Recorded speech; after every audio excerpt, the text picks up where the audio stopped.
Hello? Can you guys hear me? I'm so sorry. A storm literally. Did you guys hear? I think the last thing you guys heard from me was probably like, oh, did you guys hear that thunder?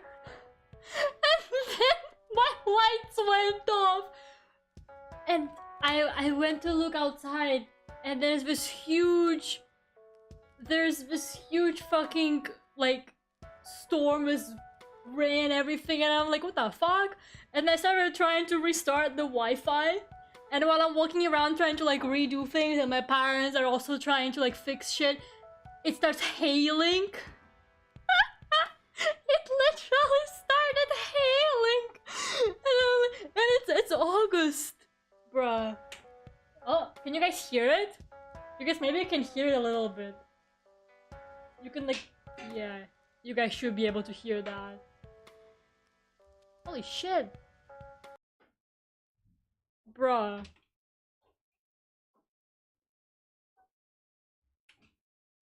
Oh my god. I've had hail in August. I've had it too, but it's like a pretty... Do you guys hear that? That's the hailing. Do you guys hear that sound? Bruh. How big are those pieces of ice? Holy shit. Oh my god, it's so loud. That's so scary. Can you guys hear it? Hello, Far Sky. I'm in the middle of a storm. If the internet cuts off, and by the way, I get... Holy fuck. Can you guys hear that shit? Bruh. Let me put the music back on. Holy crap. I'm scared. I'm really scared. Oh my goodness, that's so loud.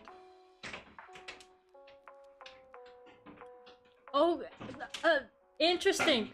Yeah, it's... We've had this kind of... But yeah, lately the weather has been super weird. It just starts raining out of nowhere. Like on Sunday, I had pretty big plans with my friend. We were gonna go somewhere at night. And then it started... The weather forecast said nothing. And then it suddenly started raining really, really badly. Holy shit, can you guys hear that? Oh my god! That's so scary! Oh my god, that's so scary! Hello, Lysandra. I'm in a... It's hailing outside. So my lights and internet died. I'm really sorry about that, guys. I privated the previous stream, by the way. Are you gonna be alright? I mean, I'm under a roof, but it sounds really scary. My blinds are closed as well. That's the sound of the blinds closed, you guys. My blinds and window are closed, and that's the sound it makes. Holy shit. Do you have anything else that could be damaged? No, our car is under a little roof thingy as well, so I think it's gonna be okay.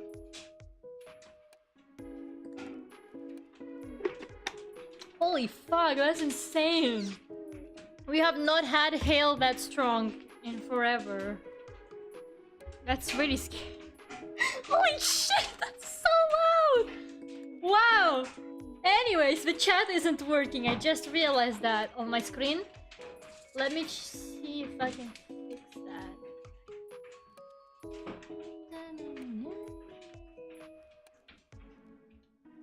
Let's see if we can try, maybe.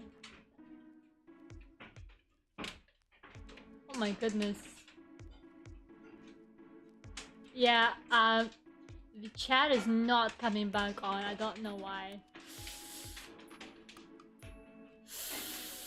Yeah, you know what? It's fine. We're just not gonna worry about the chat today, I guess. I don't really... It's like the least of my concerns right now. But holy shit, that was scary. Oh my goodness. I am really sorry. I feel so bad. I think that was like, oh yeah, the stream is going well, and then it just dies. Anyways. Nice hail background effects. Yeah, hail ASMR live on stream, you guys.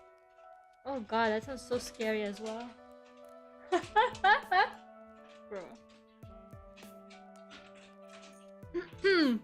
Quick, turn it into an ASMR stream.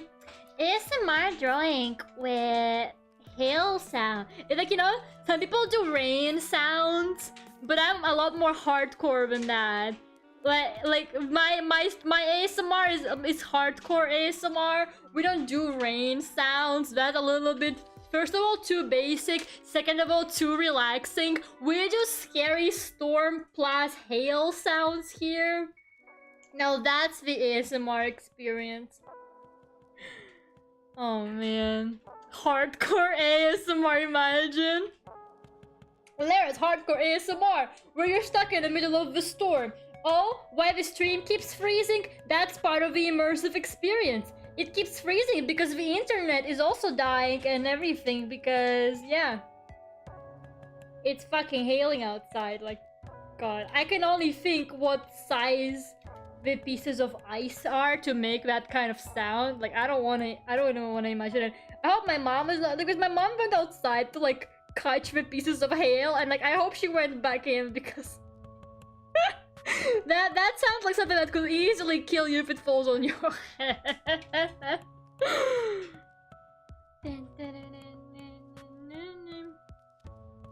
Oh yeah, I need to do her mouth. Oh man. But the good thing that it came back on, because I was worried it wasn't gonna come back on. I was like, no, I'm leaving next week. I want to do my last 2 streams before I go.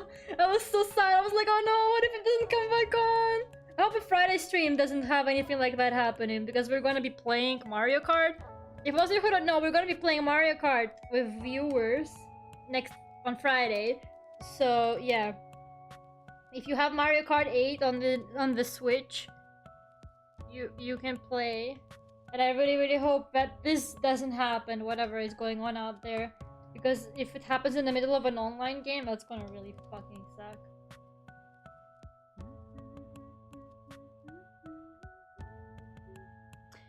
Time to beat you once more. What do you mean once more? Zone, I'm really sorry to disappoint you and to tell you it like that, but you and me, we're equally bad at Mario Kart. Okay. You and me, we both equally suck at Mario Kart. Like, we're about the same level. Okay, Minami is the one who's really good at it, but she's been playing it since she was, like, born. So that's not a surprise. Okay, like, you and me, we're both equally bad at it. So I really don't know why you're being so sassy. Like, the only time you won was because Minami's back fucking locked and she was in pain, so she couldn't play. That's the only... And while Minami was literally suffering, you were like, I'm first! Oh my god, I'm first! and then it was there like, oh no, my back locked, and Zone was like, I'm first, by the way. And I was there like, Minami, are you okay? Why are you still... Minami was second, so her back fucking was hurting, but she was still in front of me. Like, she was still ahead of me. It was so funny. I was like, Minami, how are you still winning over me? Even your back is literally fucking hurting. Imagine Lera beats Zone Mario Kart, I'll go down in the history book. Literally since she was born. Like, Minami has been playing Mario Kart, like, since she was in the womb. I fucking swear to God. She's like, hey guys, did you have this, like, on the Nintendo DS? And I'm like, no, I didn't have this on the Nintendo DS, Minami. You have to take opportunities when they present themselves. I mean, you're not wrong. But yeah, Zone gets... You see, guys, I might be toxic and competitive or whatever, but Zone is a whole other level. Like, Zone is terrifying when you play competitive games with him. Minami's committed like that. It's true. It's really true. Like, Zone is fucking scary when you play competitive games with him. I don't even know how to explain it, but like, I remember Zone did me really dirty in Mario Kart, and I was like, but Zone, I'm your best friend! And he was like, there are no best friends in Mario Kart, Lera!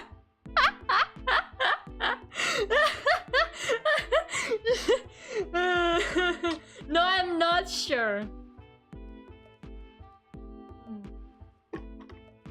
It's a dog-eat-dog world out there.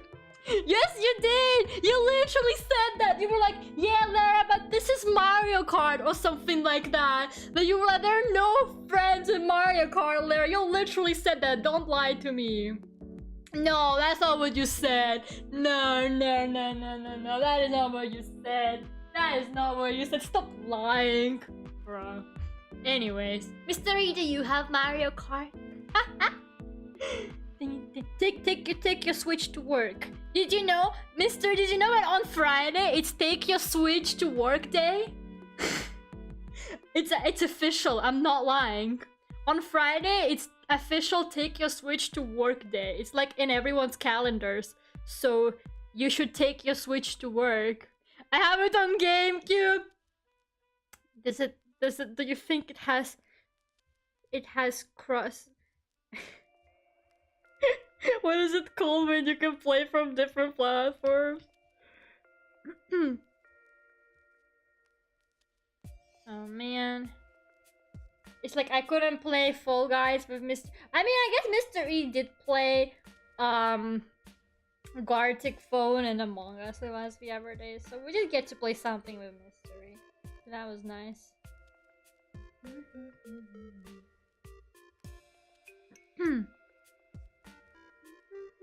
Cross-platform, there you go, that's the name. Sorry, I forgot. If you play competitive games and then you go silent, just be ready for any shit that I tell you after me. Honestly, me. Like, I'm so sorry for all the death threats I'm about to throw at people in fucking Mario Kart. Like, you do not deserve it. But also, you 100% do.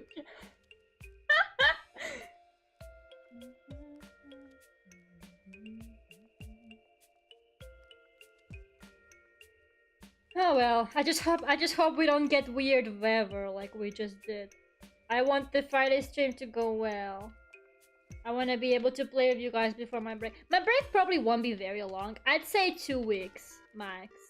I'm aiming for it to be 2 weeks max. Because everything is figured out. I ordered like a moving service.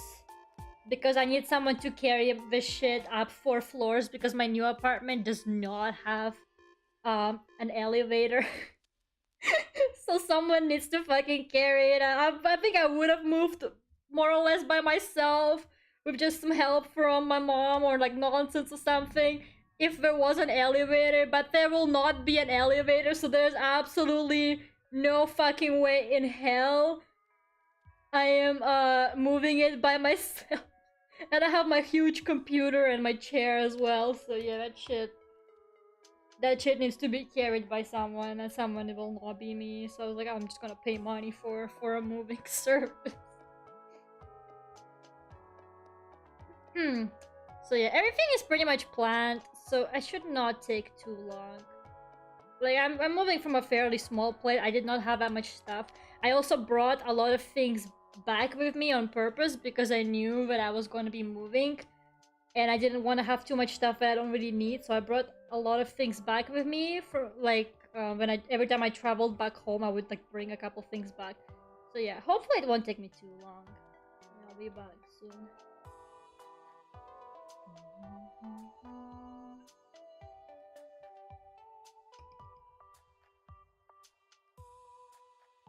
What? Why does it do that? That's fine. Doesn't matter.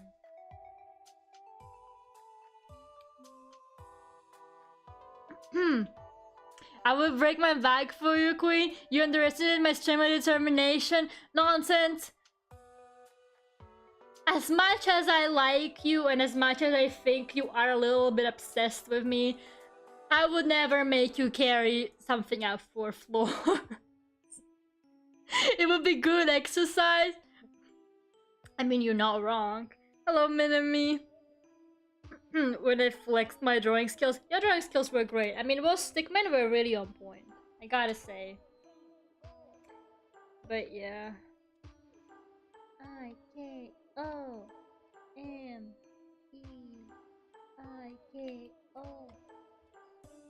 Yeah,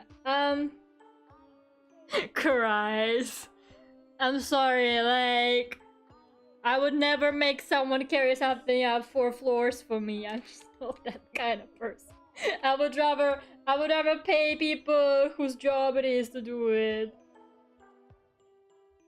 It wasn't that much money anyway, because again, I'm moving from a very small place. Like they don't really charge that much for just moving one room, which is basically my one dorm room, and like a couple things in the kitchen. It's not like I'm moving an entire house, so it wasn't like crazy expensive or anything.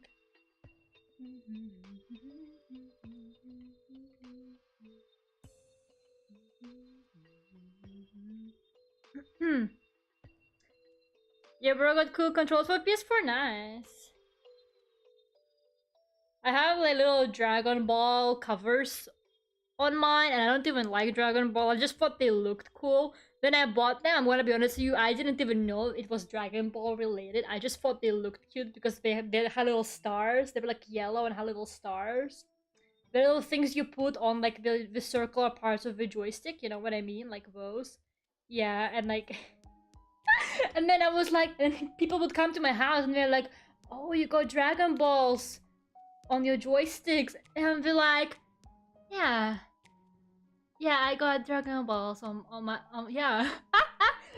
I knew that's what it was.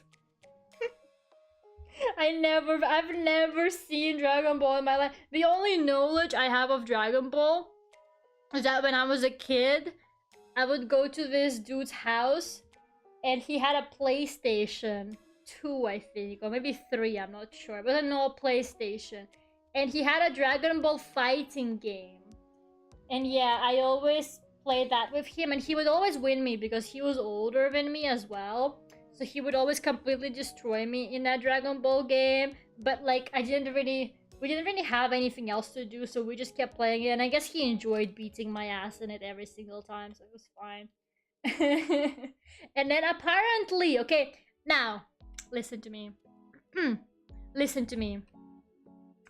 I have no recollection of that happening. But apparently, I broke his PlayStation later on. Now, that's what he tells me. That's what he's been telling me for years. Like, when I got older, because our parents are friends, so like I still knew him when I got older. And he would always be like, Lera, remember how you broke my PlayStation? And I genuinely don't remember doing that. I do not remember breaking that man's PlayStation. But he keeps telling me, like, he's like really petty about it. He's like, oh, remember how you broke my... Remember one time he came over to my house, and at that point I had a PS3 that my friend was lending me to play so that we could play together during the summer. And he came over. And like, we haven't seen each other in years. Like, I haven't seen that guy in fucking years. And he saw the PlayStation and he was like, oh, can I play with you guys? And they were like, yeah, sure. And we were playing Beyond Two Souls. And he deadass just went, by the way, Lera, remember when you broke my PlayStation?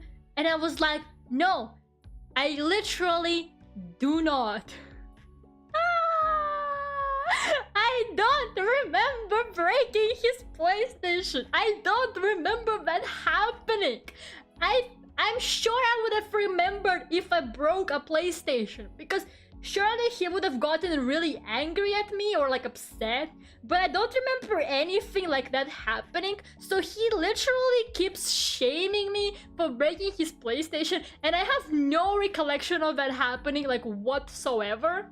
So I don't think I broke his PlayStation. Call me crazy, but I don't think that happened.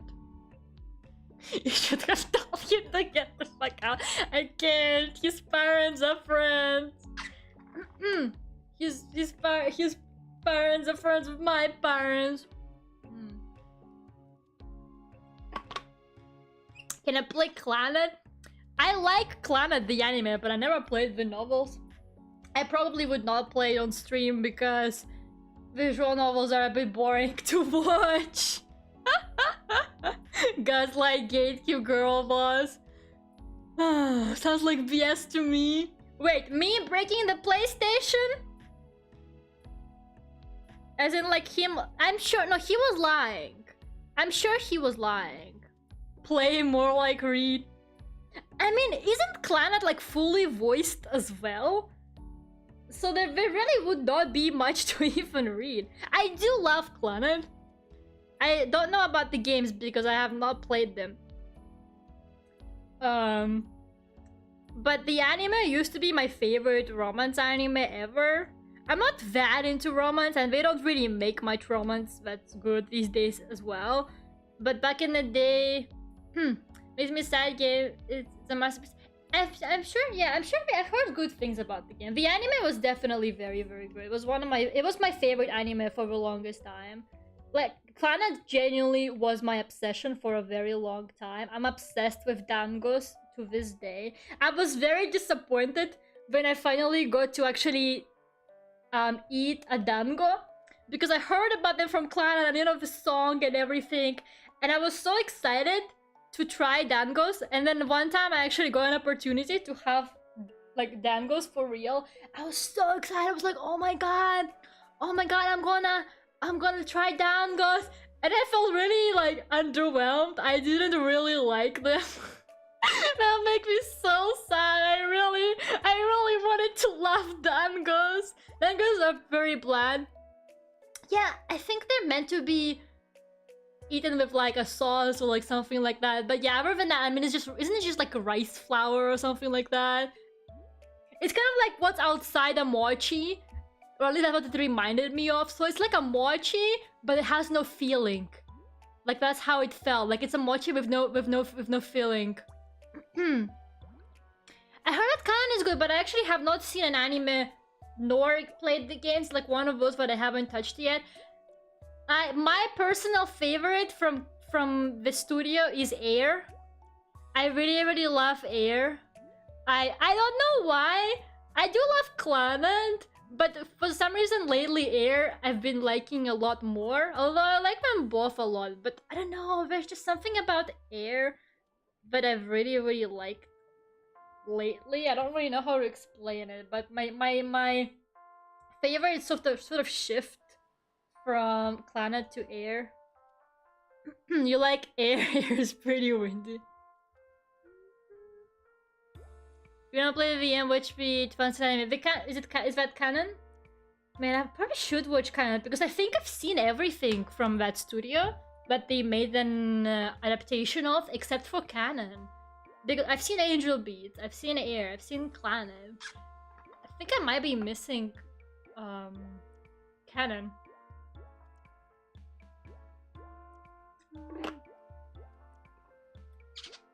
Okay, so how are we feeling about this yellow background though, guys? Personally, I think it's really popping. No, you guys don't understand. I keep trying to put yellow into things and nobody likes it. Oh, maybe blue looks better. God fucking damn it. Yellow again, cool. No, because the other day I was working on this commission and I made the background yellow and I thought it looked pretty good, right? And I thought it looked pretty good. And I sent it to the commissioner and I was like, here are the base colors. And the person was like, it looks perfect, but can you make the background gray and not yellow? And I was like, okay. Okay, I'll do it. No worries. Blue doesn't mix it with purple. Man, I mean, blue and purple literally work great together. The fuck are you talking about? But yellow and purple are kind of like a classic complementary colors.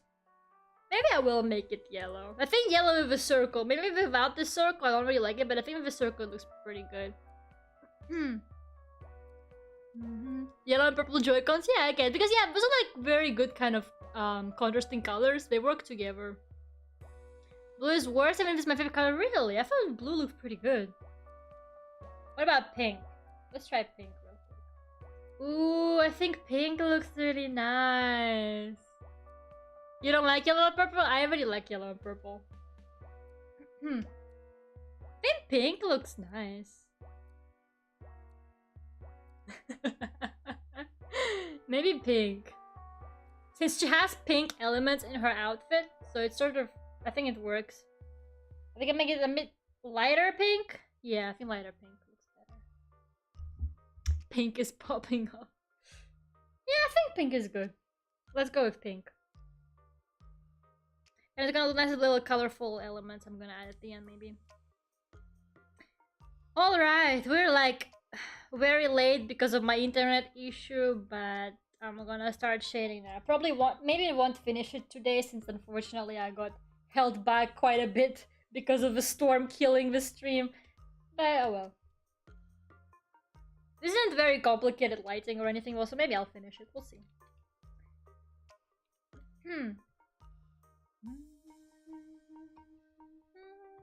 I kind of want to draw more fan arts for like other VTubers. I keep drawing like, all I do is draw like Pecora, Rusia I drew quite a few times, and then I just draw Selen all the fucking time. I think this is my fourth or fifth Selen fan art. I just really like her. She's so cool. I kinda wanna draw some other VTubers as well. Maybe like need some more Niji-sanji members. Have I even drawn other than Selen and Vox? I don't think I've drawn any other Niji-sanji members. I don't think I've drawn any other Niji-sanji members other than Selen and Vox.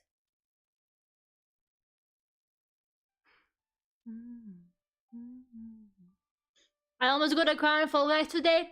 Oh my goodness, I was so mad. You know, I sat down to play some Fall Guys the morning after that absolute failure of a Fall Guys stream I had where I kept losing to everyone and playing really badly. I sat down to actually play it in the morning, like I did solo shows, and I made it to the last round every single time. And I was so mad. I was like, where has this skill been while I was playing it on stream with people? I kept dying in the first round when we played it together. But then, of course, when I'm not streaming and there's no problem, no one will believe me. Absolutely nobody is going to believe me. Bruh. Yeah, Fall Guys has lots of like outfit crossovers. There's rumors that they might have a Miku crossover, or at least Minami's claiming so. But I don't know, Minami keeps lying, so I wouldn't really believe her on that one. Goes on the bread-loving VTuber. That's a good idea. I definitely need to draw Nuri soon-ish, because her birthday is coming up. I might actually draw her beforehand, and then just like save the drawing, because I'm a bit worried that I might be away when her birthday happens, because her birthday is like, I think it's on the 30th of August. I believe it's on the 30th of August or something like that. So I gotta draw something for Nuri before I leave, and then maybe I can just post it on her birthday, because I might not actually be able to draw while I'm away. I'm only gonna take a small suitcase with me, so I'm not gonna bring my tablet or anything like that.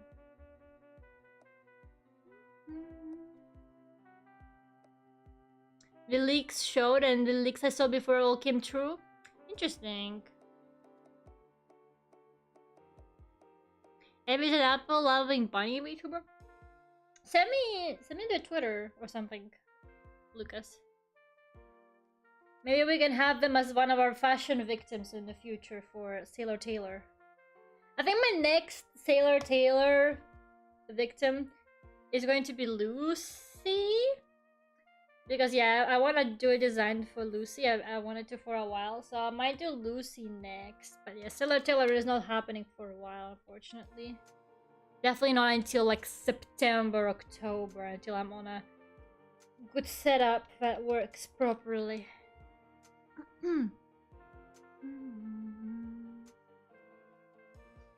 Draw a PNG VTuber Rabbit, they only stream every few months on Twitch. Yeah, from somebody else's channel.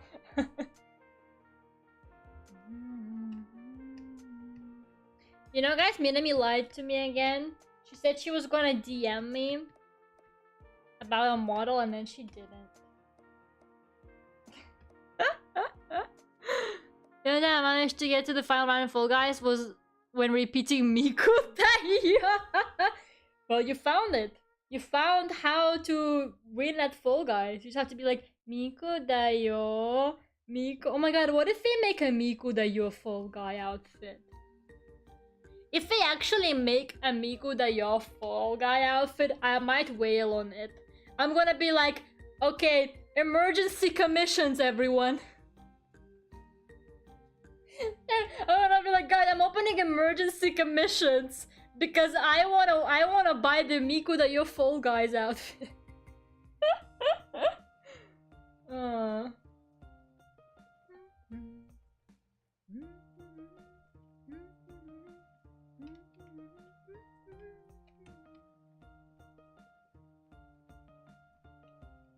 Okay. Oh yeah, by the way, my VTuber son did a model reveal on Twitter the other day. Let me see if I can find it. I want to show you guys. Since he revealed it, so it's fine. It's fine to show it now. I'm so excited for everyone to meet my son.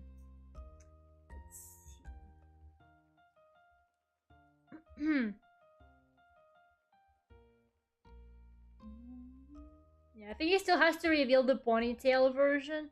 So I'm just saying, if you guys retweet it, he'll show the ponytail version. Yeah, look at him. I drew this boy. He is my son. I have a son now. Look at him.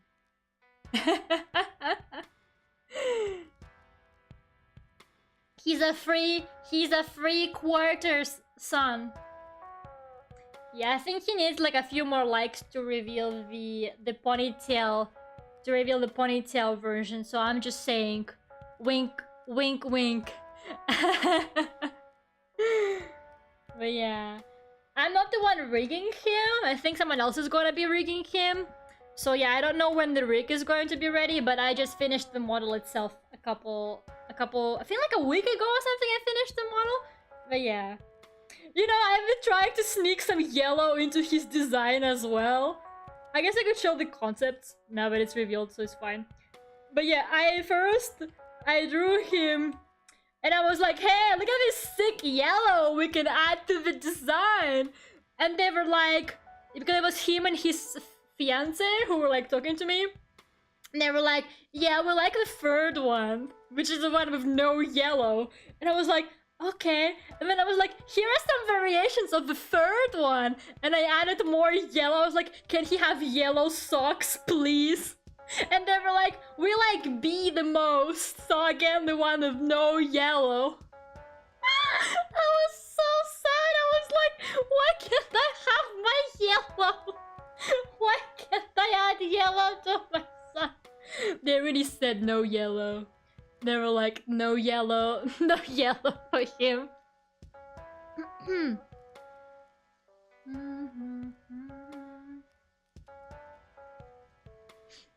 What if I just one chat said my friend Lera is drawing you right now? That would be extremely rude and you would probably get banned, Lucas.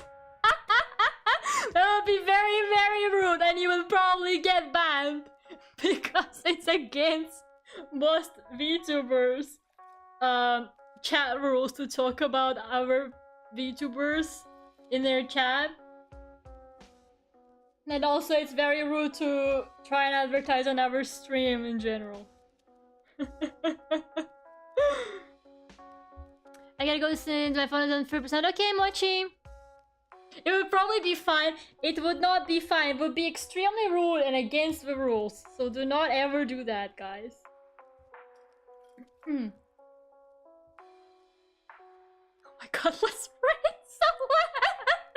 Yeah, let's do what are we, 8 people or something? Let's do an 8 people raid! No, do not do that, guys. I'm begging you. I know you want. I know that you probably want. But in case you guys do need to be told. Please don't do that. I allow other VTuber talk in my chat. I don't actually have a rule against talking about other VTubers. Simply because I am a simp myself. And I really love other VTubers, and I do love talking about them. So I don't really have that kind of rule. But I know that a lot of VTubers and content creators do have that kind of rule. So I think most of the corporate ones actually do. So just so you guys know, you need to be respectful. You need to make sure to not bring up other VTubers unless they talk about them first.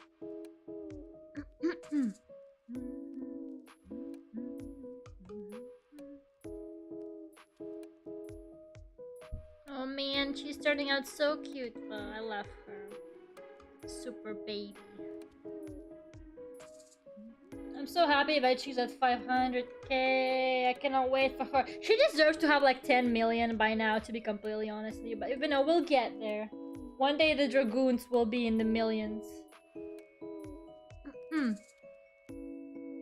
Corporates probably all hiding their contracts. But like, it's considered like general etiquette of VTubers though. Like if you do watch any VTuber or like streams in general, it's kind of considered general stream etiquette to not really bring up other people. I also would rather people did not bring up other VTubers in a way that they are rude about it, like comparing me to other people or something like that. I also would not appreciate if someone was like, I'm gonna go now to watch, and you know, they name someone else that they're leaving to watch. Don't do that. Because that's first of all very rude, and second of all will literally make me cry myself to sleep. Like if you're leaving to watch, of course you're allowed to leave to watch someone else, but don't tell me that you're doing that. Just say that you have to go. You don't have to state the reason why you're leaving, you know, it's okay. I don't need to know why you're going. You can just say bye and that's it. It's alright. But yeah.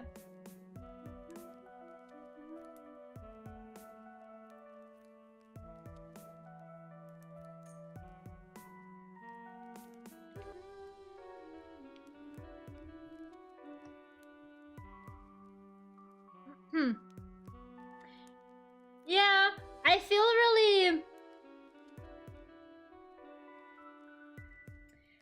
really bad watching stuff. If I watch something on YouTube, I most likely will be lurking. Or like something because like I don't want people to see. Or like if I'm watching someone on Twitch, I wouldn't tell them that I'm a streamer or a VTuber or whatever. Because it feels like I'm there, you know, I'm not there self-advertising. I really am not. Like I swear to you on everything I have, but I really am not there to advertise my own streams or whatever. But I feel like it can sometimes come off that way. Like I used to like comment, be really active in Kazu's chat from my VTuber account. But like later on I was kind of like, yeah, I feel like that's not a very good thing to do because it feels like it just says VTuber in my name, you know, like it just kind of feels weird to me, so I don't really do that anymore. I don't really want, it's not my intention, but I don't want people to think that I'm trying to promote myself or whatever by going into other people's chat with my loud VTuber name right there. Just make different accounts. Yeah, like you, Mystery, with your three different accounts that I can't keep track of. And then your Discord name is something completely different. Cannot keep up with this person, like, at all. So yeah. I ever lurk, or like, on Twitch, it's not really obvious that I'm a streamer because my channel is empty and I don't have VTuber in my name. So on Twitch, I kind of comment a little bit more freely, but I would not use my VTuber account. I wouldn't use my VTuber account to comment on people's YouTube chats unless we're like friends and they already know me, you know? If they already know me, then they know who I am, so it's fine. So like if it's a friend, I would obviously do it. It would be weirder if I came to a friend's stream under like an alt account. How can you promote yourself? I don't know. The thing is, I did get a couple people. Like the reason why I stopped is because a couple people did tell me that they saw me like in Kazu's chat and stuff. So then they feel bad. Like maybe they saw that I was a VTuber as well and they clicked on my channel or something. So it's genuinely, I know that like a super promotion or anything like that. But it just genuinely feels bad if someone did click on my channel because they saw that I'm also a VTuber, and it looks like I'm just like trying to get people to subscribe to me in somebody else's chat. I know it's silly and it's probably not really true, but I don't really want to give off that vibe, you know? I really don't want it to feel like I'm doing that. So yeah, that's just how I am.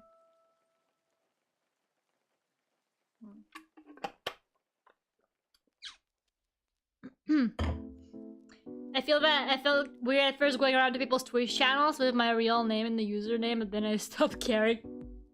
The thing is, to be fair, I'm not really a commenter. I generally don't really comment in people's chats, like, in general, even if I'm not under my VTuber or anything like that. I don't really comment in people's chats unless I'm friends with a person anymore. I do it sometimes if I really feel like it. I usually chat on like a person's first stream that I ever come into, just like randomly.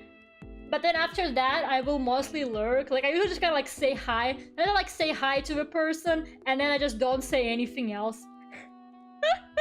I don't know, maybe that upsets some people, but I don't know if that's true. I don't mind it personally. I do get people sometimes who just say hi. I have this person who watches my streams. I don't know if you guys, I don't mean to call them out or anything like that, but I did notice that they never speak during the streams, but they very often tend to say bye during the end screen.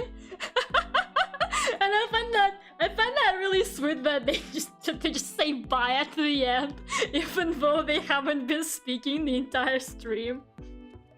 Yeah, I guess everyone just watches differently. But yeah, most of the time I'm kind of a lurker myself for the most part. Like in friend chats, I'm gonna be chatting, or like if there is not that many people watching, I'm gonna be chatting because I feel really anxious chatting in chats with a lot of people. Because what they care. That's what I think as well. I think it's very sweet. I think it's very sweet that they bother to say bye. You know, I think that's very nice of them.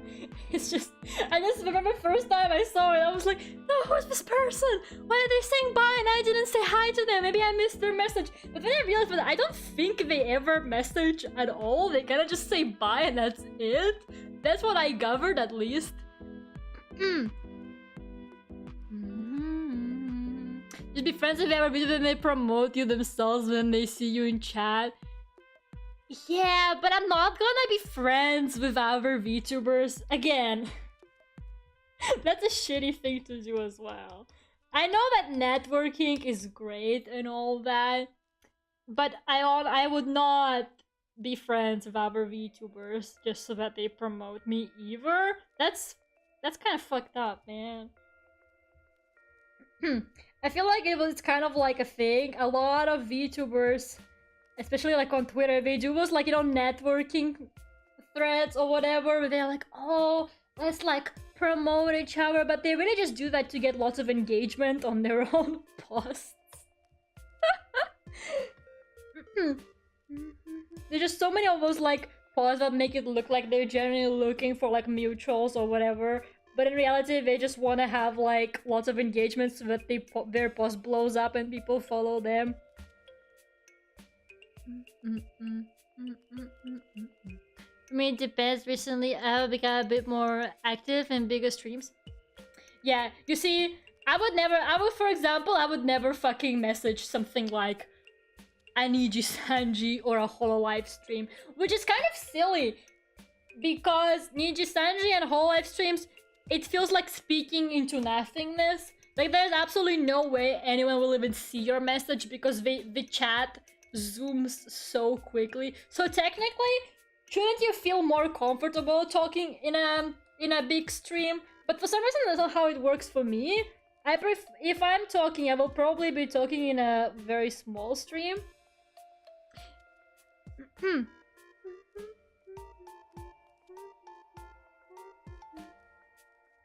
I don't know.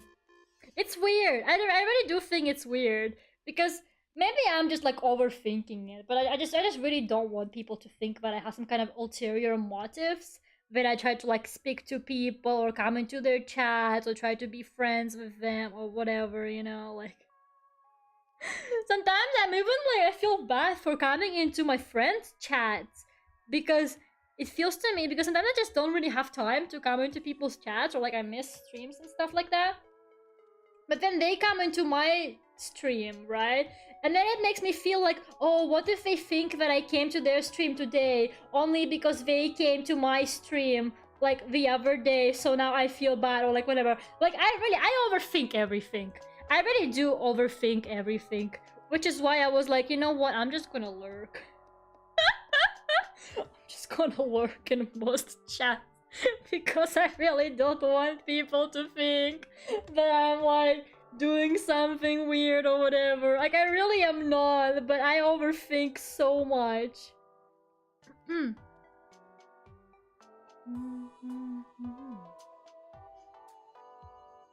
I also convey debuts of whole life so I can appear on clips. I tend to message a lot of debut streams. I am in a lot of debut streams from indies, like in the chats and stuff, right? But I will literally probably never chat in their chat again or even come into a future stream. Not because I didn't like them or anything, but like, you know, sometimes I just don't have the time. Debuts are usually done at like a time that's more convenient for more time zones. It's just how it be sometimes. But yeah, I do tend to come to a lot of debut streams and then literally never show my face again. So like if you saw me at a debut stream of some VTuber and then never again, yeah, that happened probably.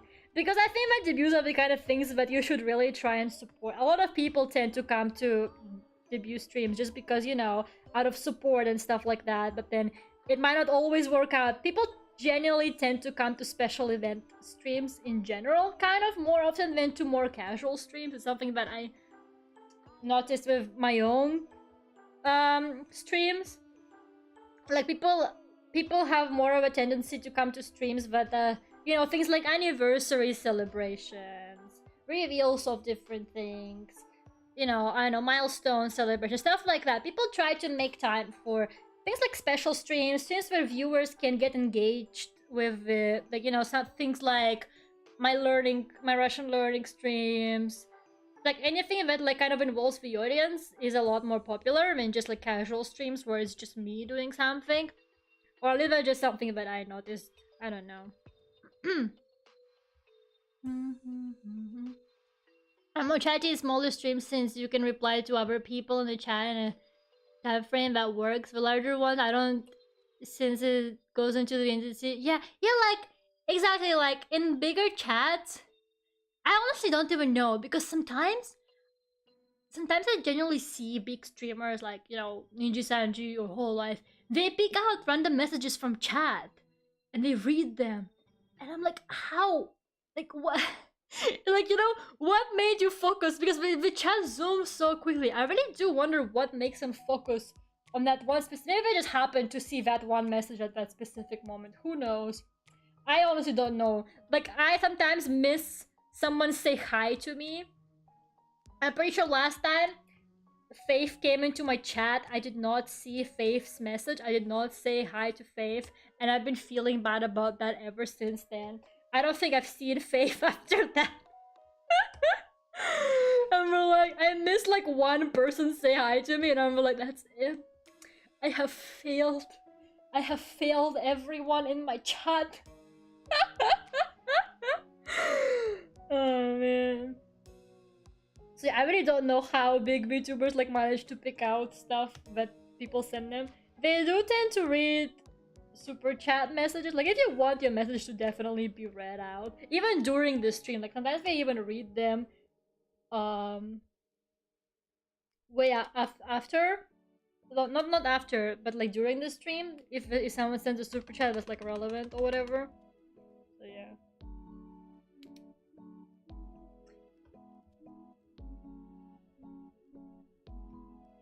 You get the reply to all your messages when you have 10 viewers. It's because you guys are so active. I do sometimes think that I'm very lucky to have you guys. Because while I'm a pretty small streamer, I think that you guys are a very kind of active community. I don't really know how to explain it, but I do think that you guys are a very kind of engaged and active community. I think I'm very, very lucky to have you guys. Because, like, not every sometimes I do come into streams and they have like even more viewers than me, or like maybe like the same amount as me, but a lot of the cases I don't see people being that active in the chat. So I think I am very lucky to have you guys, because you guys are very, very chatty, and I'm very happy about that. I would just be talking to myself most of the time if you guys weren't as chatty as you are.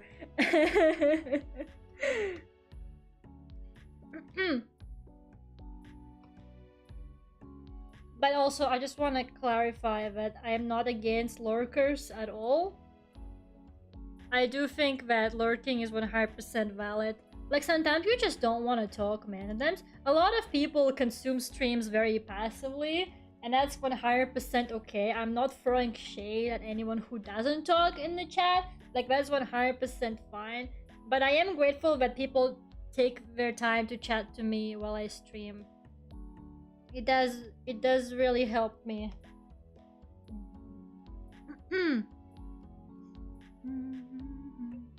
I do wonder about the lurkers. Leave them be. It's okay. The lurkers can lurk. I don't even... Like, I honestly don't care who they are. Or, like, if they don't want to show themselves, it's 100% fine.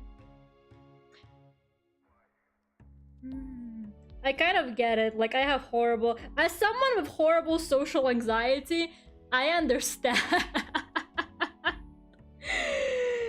I get it. I too don't want to talk to people.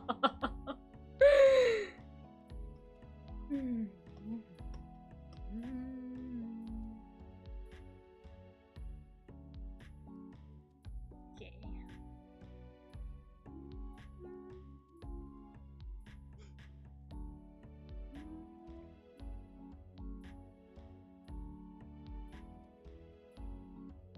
Yeah. I think there's been like, I don't know why, but there's been a lot of just in general, like from time to time, there's like same kind of argument pops up on Vtuber Twitter. I think people get like really salty about like big Vtubers. They're like, oh, what is the point of like chatting to them?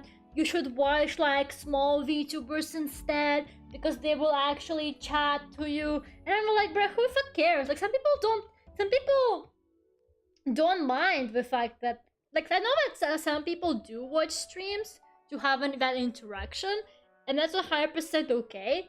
But some people don't really care if they're responded to or not, and some people don't even like talking in streams at all. Like, I don't really get the whole argument that people try to bring up. I think it's just other indies being really salty, and they always bring up the same argument that they're like, oh, you know, but watching indie VTubers is like better because they're gonna respond to your messages and stuff. And like, that's not really true. Like, one is not really better than the other. It's completely fine to watch either one or both, you know? Like, I watch both corporate and indie VTubers. I honestly don't really have a preference. It's just like a lot of people get so salty about indie VTubers when, like, I mean, corporate VTubers feel like, oh, they're gonna like ignore your message, blah blah blah. Like, yeah, they are. They have thousands of viewers. What do you fucking expect? Pay them money and they'll read your message. You want them to read your message? Fucking pay them money. It's their job, by the way.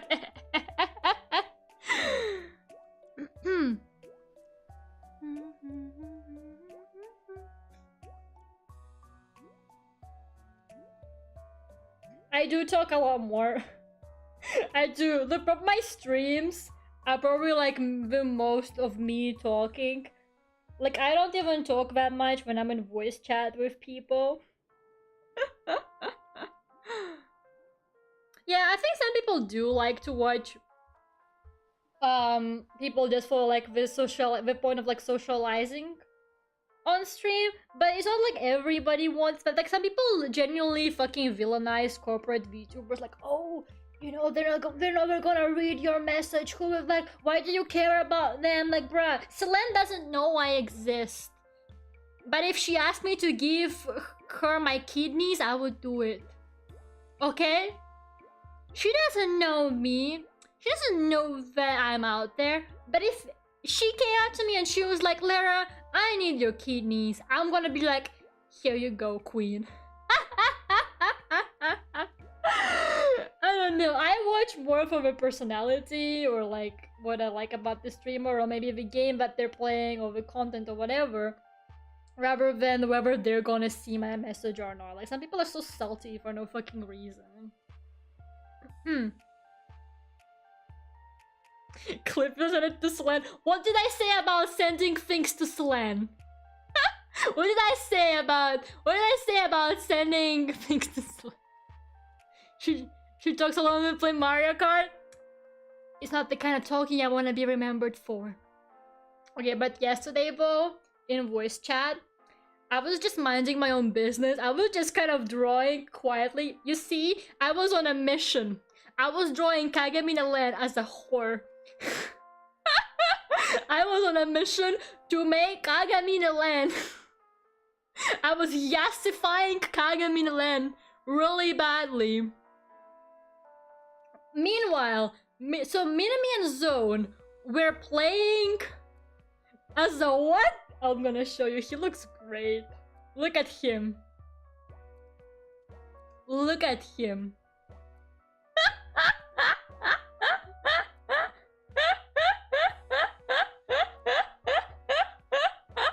Look at him. It's the yassification of Kagamina Land. He is like... He's a girl boss now. So I was just drawing this. I was just sitting there like, I wonder how fucking crazy I can make Kagamina Land look. So I just did that. That's hilarious. I take my words back. Yeah, I was just drawing that quietly. Meanwhile, Minami and Zone were playing Uno. And Hatter and Nonsense were in that same call playing, what was it, Guilty Gear, I think? Yeah, they were playing Guilty Gear. And for some reason, Minami and Zone, like the Uno game, for some reason sounded just as intense as the Guilty Gear game. Like, both sides were very angry at each other. Like, the Guilty Gear people were screaming. The Uno people were screaming. I was just drawing my Len Kagamine with puffy lips and hoop earrings. And short shorts. And everybody else was like, Nonsense was like fucking losing, having like a full-on meltdown. Zone was screaming over Minami giving like a +4 to him or something like that. I was just there like drawing, and I was just there drawing Kagamina Land, and they were like losing their mind. Like I was like, how is the Uno game as intense as fucking fighting game or whatever Guilty Gear is? I'm not gonna lie, I'm still not sure what Guilty Gear is, and at this point I'm too afraid to ask. 7 wins, baby. The fuck is Guilty Gear? Guilty Gear. Bro. Guilty Gear, the series of fighting games. Okay. Oh, it's like an anime. It's like an anime character fighting game. Bro. Anyways.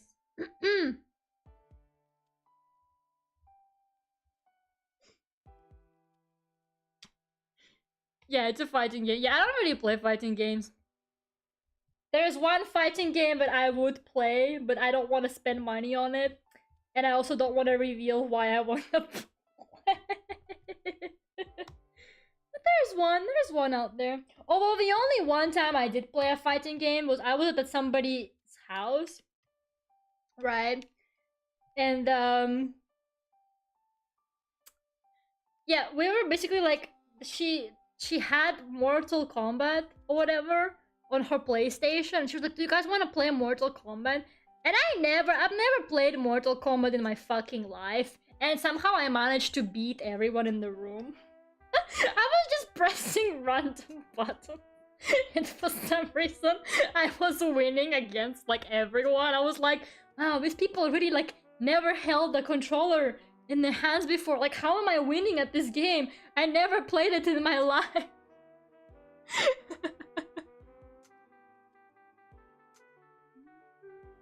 Uno is a fighting game too? I guess. Yeah, like I was just like spamming random buttons and it was going great for me, and I was like, well, Mortal Kombat really is not a hard game. It's so violent. Jesus Christ. I saw people's like spines snap and everything. Oh, I really don't want to draw the pattern on her shirt. I don't know how to do it.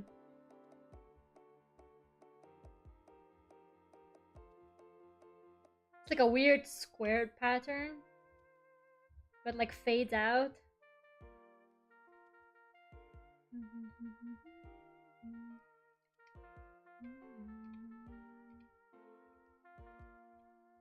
It's something like that.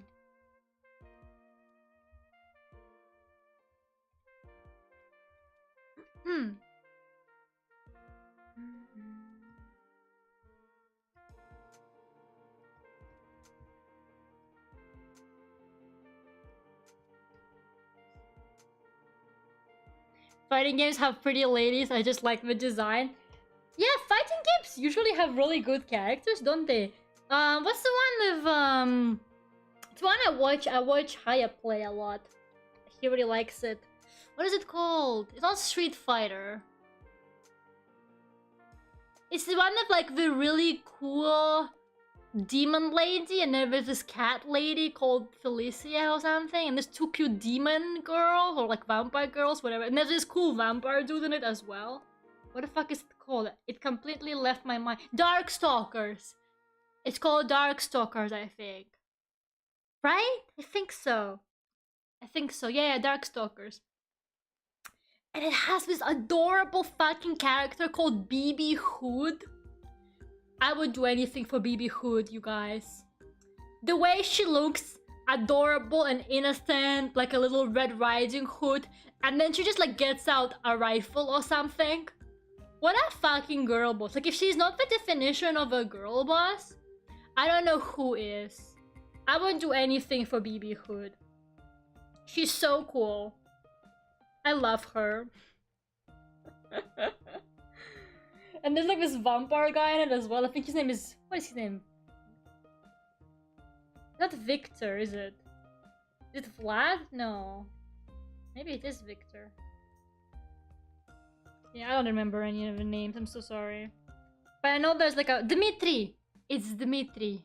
I know it's some kind of Slavic name, but I can't remember what it is. I think it's Dmitri, like it's like a vampire dude. But yeah, anyways.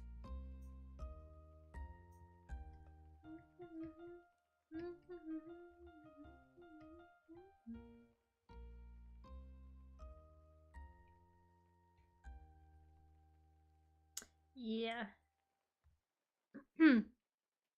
Tony the Tiger Reaper? Who's Tony the Tiger Reaper? Oh boy, the lo-fi mix is looping. Oh, by the way, I think the storm stopped, right? I didn't even notice. I got so busy chatting with you guys about VTuber stuff. I didn't even notice that the storm seems to have stopped. Thank God. And I don't think my internet has been dying, so that's good.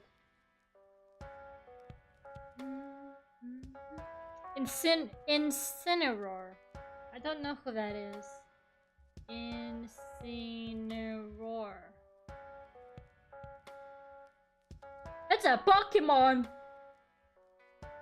Why are you guys talking about a Pokemon? Is he in Smash or something? Oh, he is. Bruh, Smash has like the most random collection of fighting characters I've ever seen. The most random one. I have never seen a game with more random characters than Smash. Like that, I kind of get why people were so obsessed with trying to predict who's gonna be in Smash next, because like you really could not tell ever. It really was just impossible to tell. Like Who's the next Smash character? You really can't know until it happens. Like, people were this obsessed with trying to find out for a reason.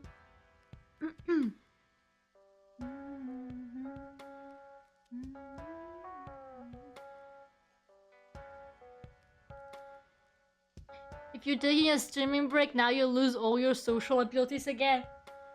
Okay, first of all, I'm not taking the streaming break because I want to, so don't guilt trip me.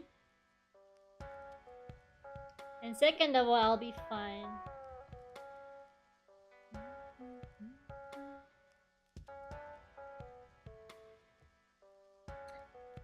Okay. I think her shirt has little stripes. I don't think I've ever drawn her full body in this outfit. I've only drawn like headshots of it, and then I've drawn her in other outfits. I've drawn her in her anniversary dress and stuff.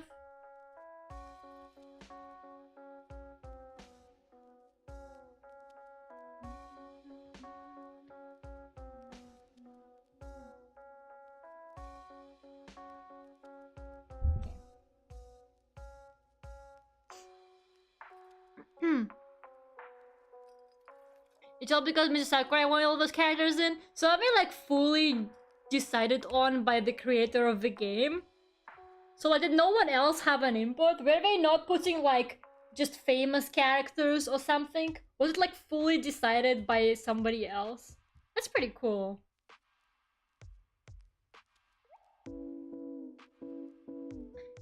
If I ever made a fighting game, I would put Len Kagamine into it too, even though literally no one gives a fuck about Len Kagamine. And Tonerion. Fucking Tonerion in a fighting game. And people are gonna be like, who the fuck is that? And then somehow she becomes more popular in the game than her Vocaloid ever was. So people are gonna start thinking that Tonerion is from a fighting game.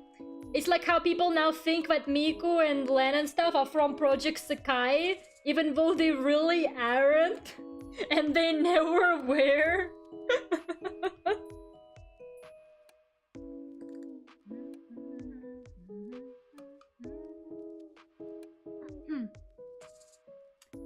To be true, wasn't it important for gaming history despite not being wildly popular? But what about the random Pokemon? No, so cringe. They are from Project Sakai, sure, Minami. And Genshin and Zelda Breath of the Wild copied Genshin. I know how your reality works, Minami, but your reality is just not true, I'm sorry.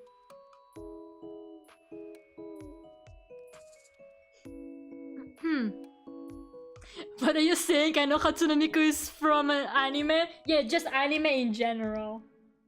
No, Hatsune Miku is a anime. Like, she is an anime herself. Like, there is an anime called Hatsune Miku you can just watch. Obviously, that's how it works.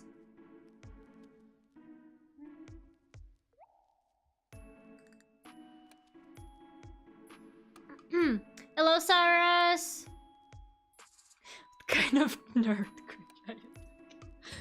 It's not... Hatsune Miku is very famous. I don't know what you're talking about. I took my medication today, Lera. My reality is real. Whatever you say, Minami. You're like Mr. E. It's just easier to not argue with you about some stuff. Like, I'm better off just kind of being like, sure.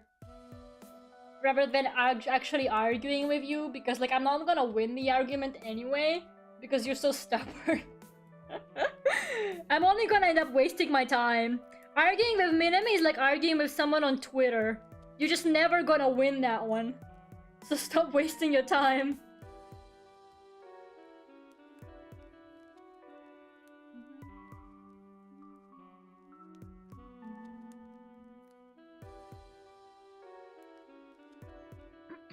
Damn.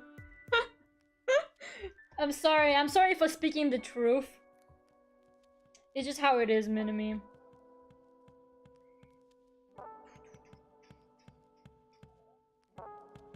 Minami, you can't allow this slander. Oh yeah, what is she gonna do? Maybe I don't want to find out what Minami is gonna do. Minami is gonna go and like actually reinvent the universe and make it actually apply to her rules. And then we're all gonna be sorry. When Minami rearranges the way things are in the universe, we're all gonna be sorry, I'm sure. I heard of her, isn't she running for president in America? Let's make a Lera slander video? Yes, do it. Bring me clout. You guys are so stupid. Any exposure is good exposure. Go ahead, make a Lera slander video. I dare you. But make sure to leave a link to my channel though, thank you. We won't be sorry because we wouldn't know. What if my punishment will be... Oh my god, Minami has such a good villain story for you that I just invented. Okay, so Minami rearranges the universe, right? But I'm gonna be the only person who remembers how it used to be. And I'm gonna be walking around trying to convince people that actually Zelda Breath of the Wild came before Genshin Impact. And that actually Hatsune Miku is not from Project Sakai. But no one would believe me. I will basically be leaving how Minami is leaving right now. Everyone would just think that I'm lying. Minami, that's perfect. I sometimes don't say anything, I already knows what I will say. Yeah, Minami, it's just how it is. I just know you so well. Me and Minami have the same personality type as that test show. You know, the 16 personality test? Me and Minami have the same one. I think Minami has the there's like two types of like the personalities. The Minami has one type, I have the other, but it's the same personality. I think one is just more positive and one is more negative. I'm not sure which one it is though, so I don't ask me.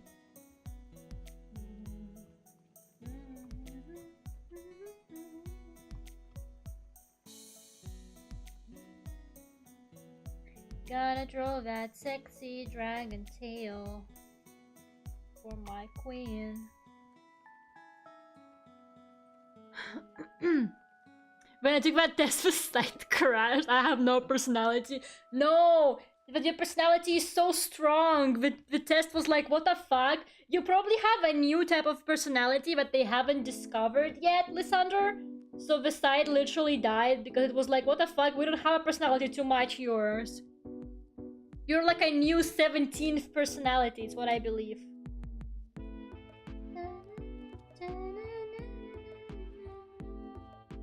Right, yeah. What nonsense? What does that say? Nonsense, what the fuck did you just type? Did you have a stroke on your keyboard? Nonsense, are you okay? Did you have a stroke? Oh, you have to change, right? I was like, what is nonsense saying? Is she okay? Oh man.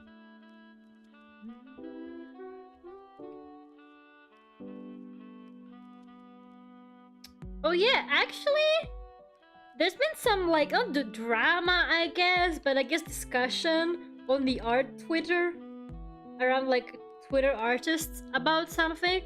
I was curious what you guys would think about it. And I never know when it's a good time to bring it up. I use my touchscreen keyboard and it streaked out. Was it wet? Mine does, but sometimes if my phone is like wet or something. Have you not heard of Minami?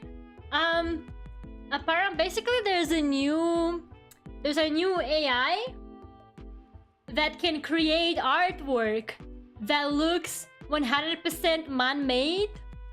Like, it does not look like those weird uncanny images that the other AI that we played around with would give you. It gives you extremely, like, proper looking, you know, human drone kind of, you know, industry standard paintings. So there's been, like, a lot of discussion about it. Like, a lot of artists are really mad because basically what it did is they fed certain artists to the AI's algorithm. So what the AI does is literally it copies art styles of certain artists that it was told about, even to a point where it tries to replicate their watermark with how they watermark their art, like in a like with their signature and stuff like that. I know it's very controversial, but I found it really like interesting because I didn't really think that something like that would be made so soon as well. Since, you know, like just recently we had those like horrible uncanny AI images, and you'd think, well, AI. I mean, I asked that AI for Len Kagamine with boobs for so long, and it would never give me good images of Len Kagamine with boobs. So I gave up on AI art. But if that thing can do what I want, I'm kind of for it. I'm kind of for it. Don't at me. But I kind of want to see that. But I know, like, a lot of artists are really... I think that the main problem with that AI is that it does take copyrighted and, like, intellectual property images, and it uses those artists' art without their consent to create, like, a weird mesh of already existing art. But the thing is, it doesn't really create anything new. It just uses the already existing artworks. So, like, the artworks that it creates, they look good, right? But they also look like something I've already seen before. Like, it's really weird, you know? It doesn't really create anything new. It kind of just generates its own thing out of things that it already saw. So to me, that's kind of the biggest problem with it. But a lot of artists are genuinely saying, oh, this thing is gonna take our jobs. And, like, that's just not true. Like, it's not gonna take your jobs. I mean... And people were bringing up some, like, really stupid arguments. Like, someone was like, you know, artists say the same thing when photo cameras were invented. And then someone replied, yeah, and then they did put lots of illustrators out of work. But, like, it's not the same thing. I think it's interesting. I don't like how it takes people's art styles and uses those, like, images and stuff like that. I think that's kind of illegal, especially if they did not get proper permission for it. So that's kind of a problem that I personally see with it. But I really don't think it's coming for your jobs. Like, I really don't. I mean, I'm already not really gonna get a job in the art industry, probably. That thing is not any more of a threat to me than I am to myself. Like, you can't threaten me with no job. I already know that's happening. Yeah, like, human artists also get inspired by existing works and techniques. But I feel, and, like, to be fair, nothing is truly new. Like, there isn't really anything completely new that you can invent. But also, I think that, like, maybe it's easier for a human to come up with a concept than it is for an AI, because an AI needs to be fed lots of, like, thousands and thousands of pre-existing things to create something good. But a human does not necessarily need that. But also, I think that, like, what AI lacks is obviously, like, the human touch of an artwork and, like, a story. Like, there isn't really a story behind an AI artwork. Like, an AI artwork created it. Sure, it looks good. But it doesn't really portray this, like, the same, like, story or, like, characterization. Like, if it's a character, you know? Like, there is just so much to things like storytelling through art. And while AI, as hard as it can try, I really don't think it can actually do that. I just don't like it. It's not like I have a job of my art, but I would feel ill because I just draw it for free all the time. Editing art won't vow since, as you said, it just looks like something already seen. Art from people will have variations and mistakes from a person, and there's that connection which makes it real. Yeah, I think so too. I want to give it Kaitosa woman. Lera, check out your DMs. I swear if it crashes my laptop.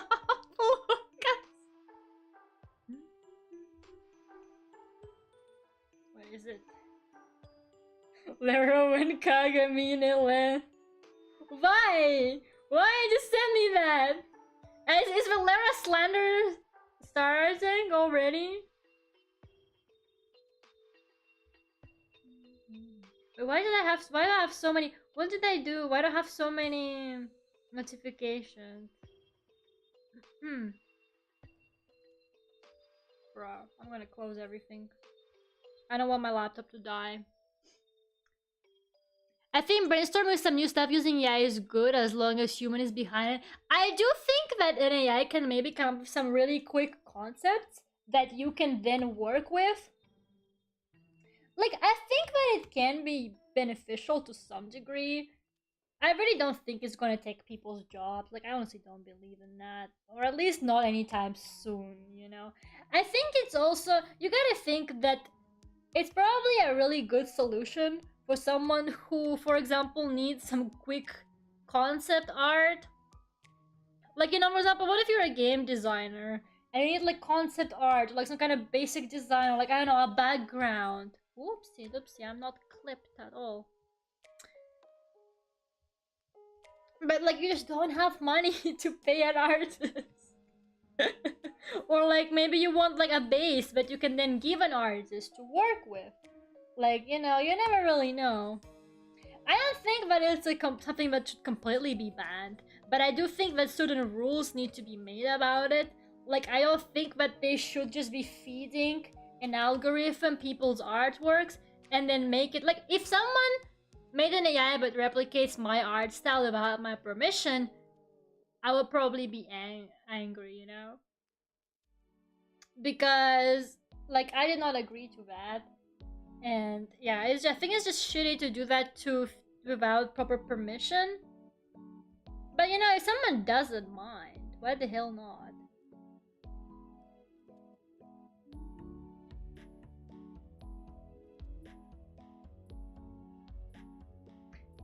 I don't know, I find it interesting. You see, guys, I really like robots and stuff like that.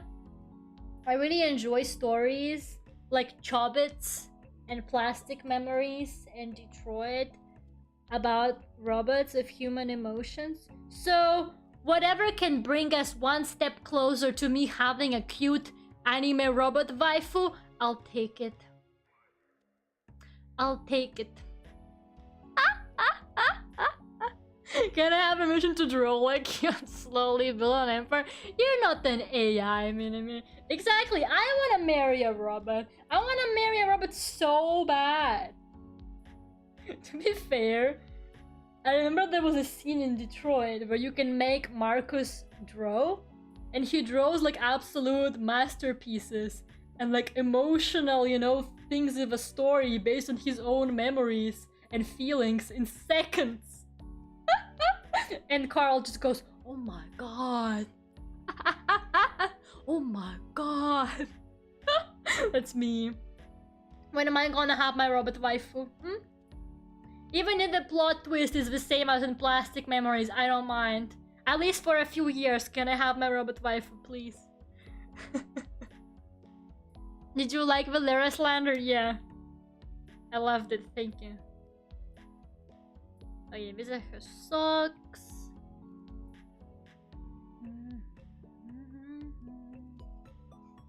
So yeah, I don't know, I find it cool. I think that like that we're entering some territory with AI where we need to start setting boundaries. Especially if they're gonna just shamelessly take people's art like that and feed it to an algorithm. But other than that, I do find it very interesting. I think if it's done properly without fucking being assholes about it, I think it could be really cool.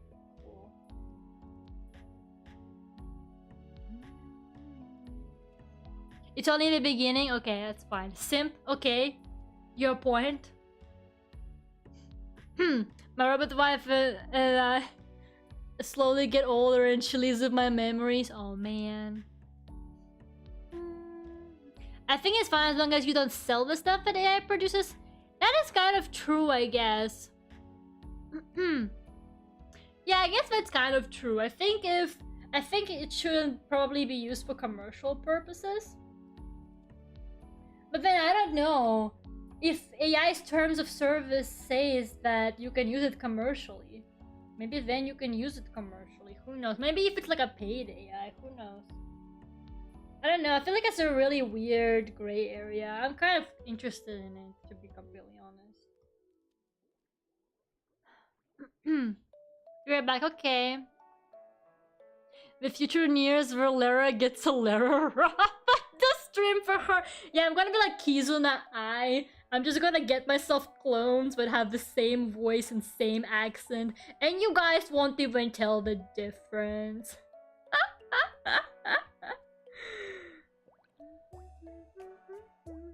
Imagine.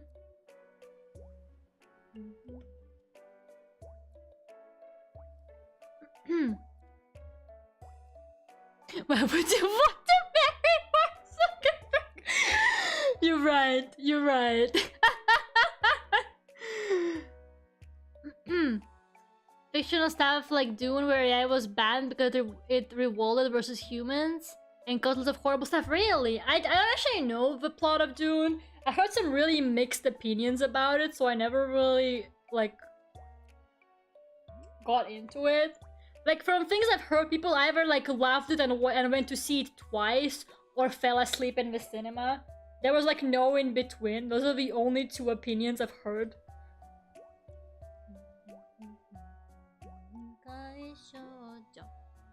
A robot can't abandon me. That's what you hope for, Minami. I wasn't if it was okay. I don't even know what it's about, not gonna lie to you. The chat has been on for half an hour now. I know the chat is not working for some reason. So yeah, it just doesn't work. I know it doesn't work.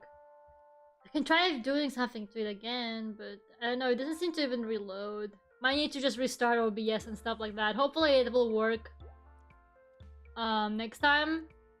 But yeah. Oh! It blinked. Hold on. Let's see.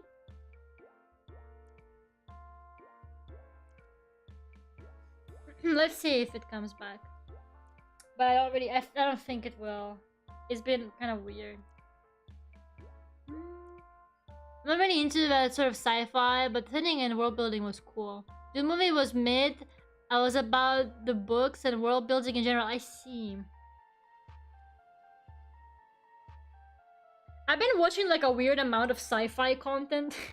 I think it's because I watched Cowboy Bebop, and then Netflix was like, "Oh, you watched Cowboy Bebop? Here's more space cartoons for you to watch."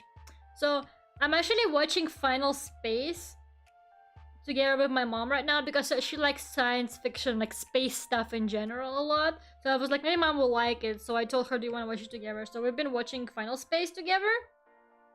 I actually really like it. It's pretty cool. I heard apparently it's abandoned though. Like apparently they didn't finish the project. Or at least that's what I saw in the reviews. And that makes me really sad because so far it's been really, really good. It would actually make me really sad if it like ends on a cliffhanger or something like that, because it's generally like a really promising cartoon. Okay, I'm usually really skeptical about American cartoons because first of all they're fucking ugly. American cartoons are the fucking ugliest shit I've ever seen in my life. How can you like? Why can't you draw pretty? Oh, the chat is back! Look at that guy. The chat is working. No, the anime, not the live action. Not the live action. The anime. Zone is back, gonna have to look for the problem zone. So yeah. Planets. Near future sci-fi about junk retrieval. If it's old, my mom might have already seen it. You see? My mom, she looks through the sci-fi tags on like every website, and then she watches everything on there that's like even mildly tagged as a sci-fi. So like if it's sci-fi, there's chances my mom has already seen it. But she has not seen Final Space. Yes, Final Space is great. I liked it a lot. Well, so far at least. I don't know, I'm a bit worried about the fact that the project is abandoned. So maybe it won't be as good. Wait, what layer is... Oh, I didn't color the little whistle. Just do that. Yeah. She's like, yeah. American cartoons can either be like a hit or a miss for me. But I like Final Space so far. It has this cat character. He's like a furry. And he's very cute. And his name is Avocado. And you know what? That's great. And he has a little son and his name is Avocado Jr. or something like that. It's so baby.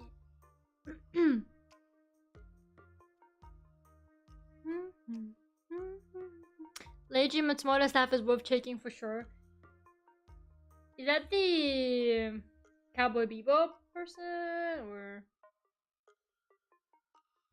or is that the Captain Harlech? Or is it both? Oh, it's Captain Harlech, right? I see. I've seen the Captain Harlech. You know the CGI movie, not a live action, but it's like a really like cool looking CGI one. I have not actually seen the old animes.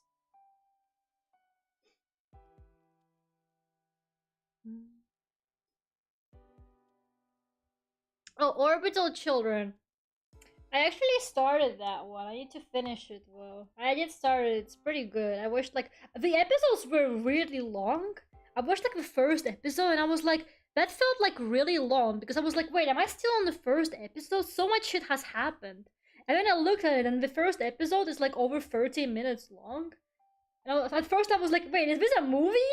I was like, is this an anime movie maybe by any chance? And then I saw that no, the episode is just like weirdly long. So yeah, I did start watching it, but I haven't finished it yet. It started off pretty well. It was cool, but all anime is better. Maybe I'll check it out. I know I have not been watching that much anime lately. I know anime kind of disappoints me lately. It does not hit as hard as it used to, you guys. And that makes me kind of sad.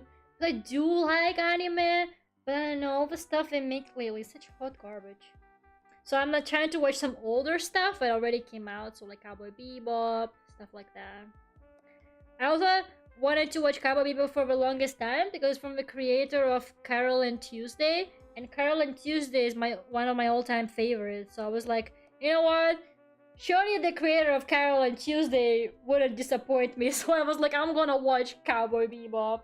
I'm gonna do it.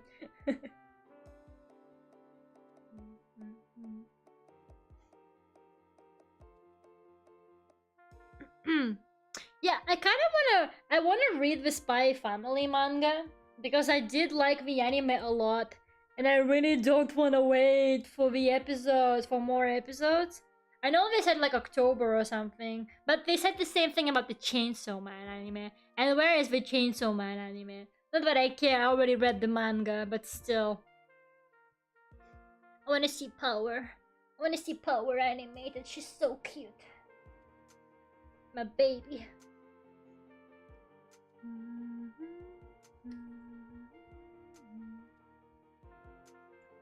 Yeah.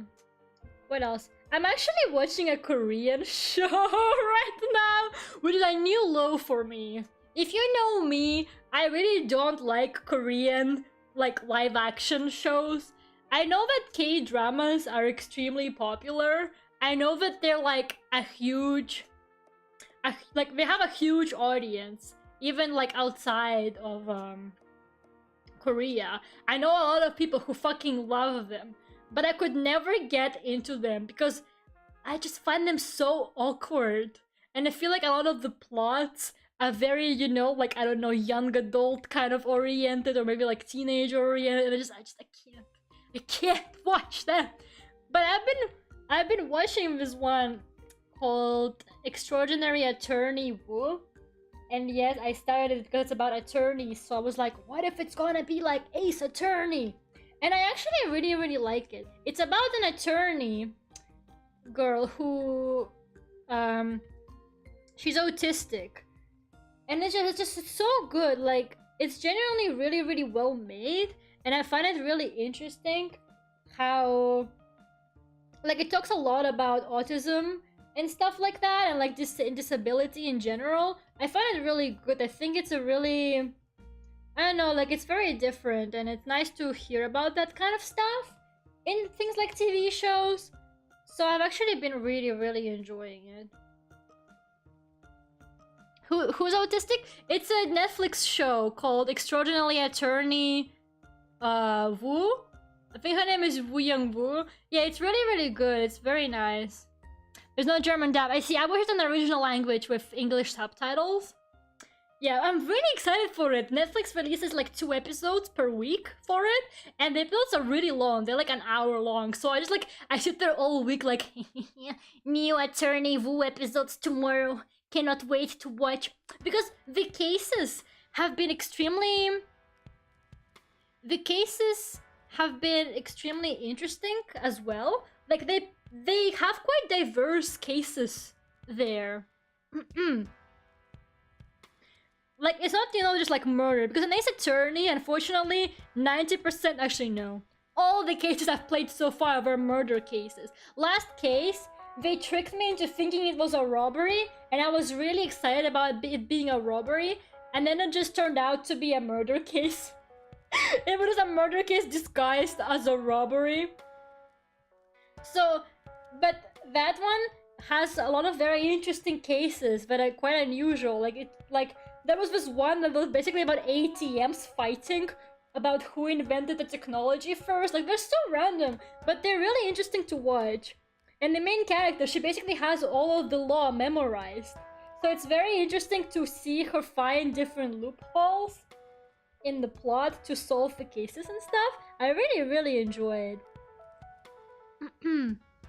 Pray that it won't be cancelled. Kakegurui twin. Yeah, I don't like Kakegurui. I'm sorry. I cannot watch. I watched like a little bit. Maybe I've seen like the first season. I don't even remember. But like, God, I was like, what? What is that? I swear it was some kind of fetish show, and I just couldn't tell. I was so confused when I saw it. I was like, what? What is happening?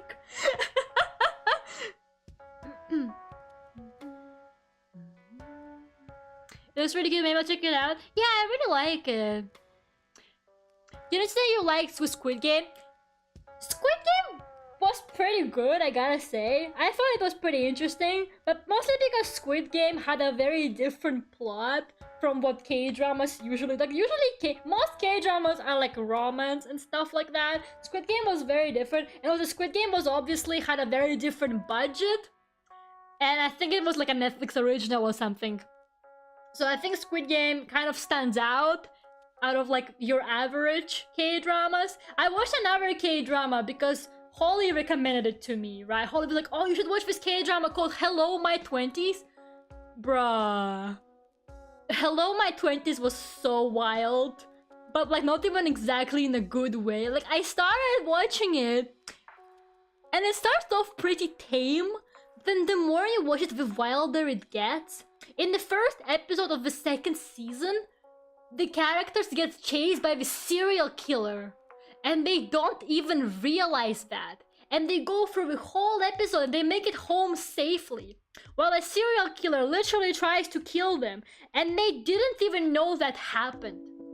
And then at the end of the episode, he gets arrested, and they read about it in the news, and they're like, oh, I guess some serial killer got arrested. He was trying to kill you the whole episode! K-dramas are wild. So yeah, I don't watch them a lot. Like for me, it has to be like, I watched Squid Game because everybody was talking about it, so I was like, I might as well check it out since I have nothing better to do. I didn't like Kakegurui too much.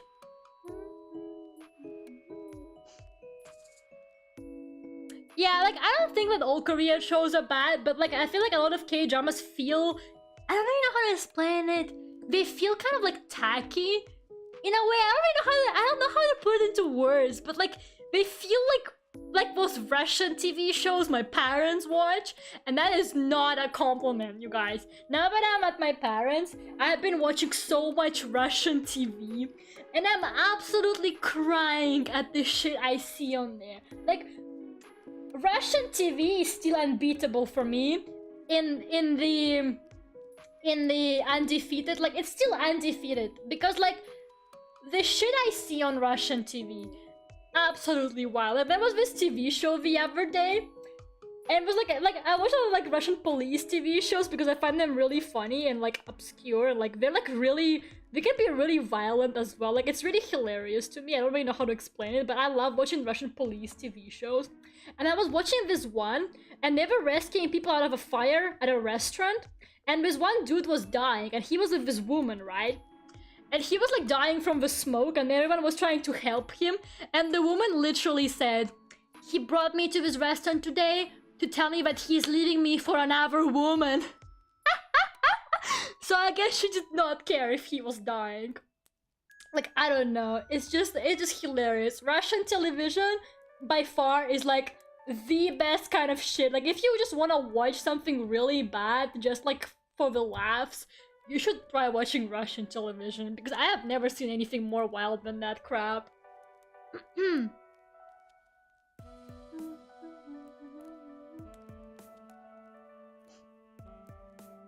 My parents only watch 2x2. Oh yeah. No, yeah, I'm just show like random movies and cartoons. No, for me, like, my parents watch like ENVtuber a lot. Like, I watch ENVtuber all the time because ENVtuber just airs police TV shows, and that's the fucking shit for me. Like, I love bad Russian police TV shows. Like, fuck yeah, give me more of that shit. Fucking give me more of that guy. Like, it's so bad. It's so bad. Like, I eat breakfast, I watch Морские дьяволы. I eat lunch, I watch Ментовские войны. I eat dinner, I watch Pus. Like, it's so funny! I just love them. They're so bad. Like, it's amazing. It's honestly so good. It's so bad, it's so good. Like, I wish I could explain to you guys. Like, I wish I could explain to you guys just how, just, like, it's so hard to explain it to people who aren't Russian, you know? But, like, the vibes. The vibes. Also, they have this horrible show called DNA, where they bring people in who request stuff. They're like, "I think she cheated on me, and that's not really my kid." So they do like DNA tests, but it takes them 5 years. Like, it takes them so long to do the actual DNA test. So while they're doing the DNA test, they just leave people there to argue with each other in the studio. And they sometimes start physically fucking fighting on screen. And while they're waiting for the DNA results to come in, and then the DNA will come in there like, "The DNA results are in, she's not your daughter," and then they all start screaming and crying, and it's the funniest shit you've ever seen.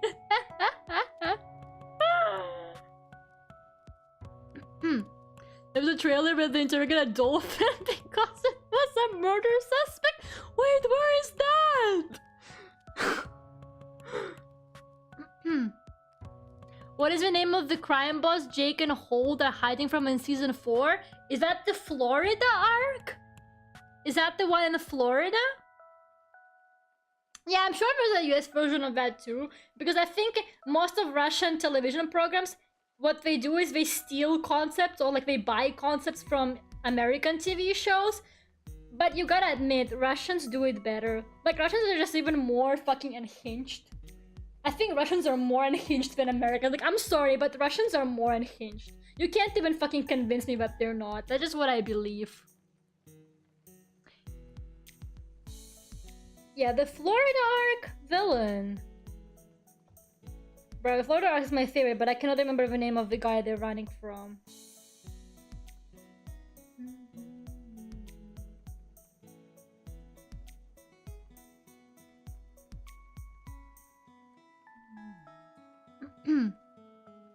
Have you seen Queen's Gamble? Do you mean Queen's Gambit? There was a TV series Bones that I really liked, and I was really upset when it was adapted into Russian. Oh yeah, my mom watched Bones, but like the original. Oh yeah, Figgis, that's the name.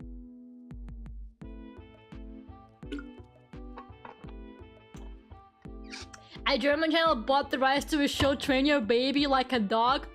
Okay, that might be my next favorite TV show. I will need a link.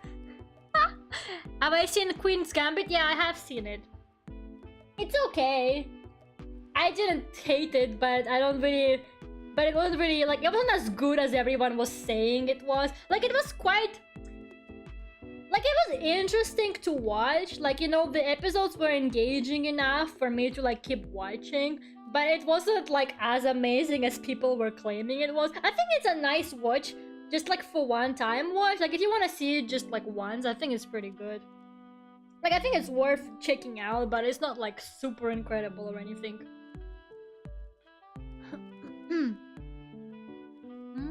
Oh, my mom loves Castle. My mom really loves Castle. Tower of Fantasy comparison video, but we showed that a cutscene was basically one copied from another artist's video. What part of Tower of Fantasy do you think is not copied? Is there anything? Is there anything original about Tower of Fantasy at all? Yeah.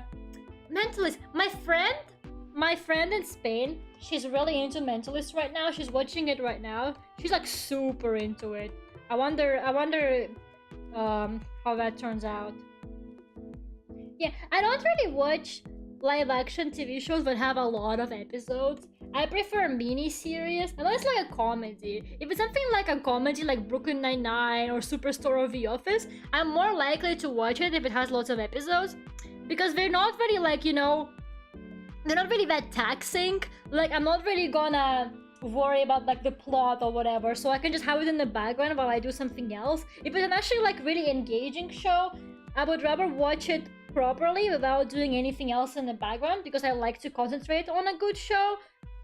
But yeah, if I have lots of seasons, I probably don't have the commitment because I need to concentrate on it. And so it will either take me 5 years to watch it, or like I'm just not gonna bother with it.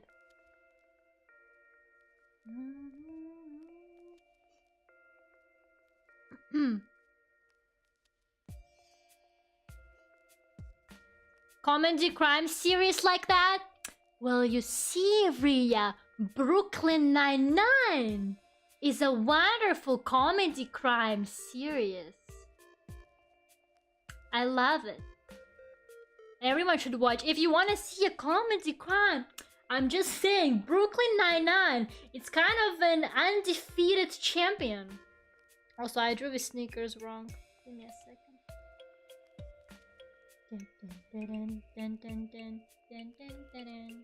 This layer.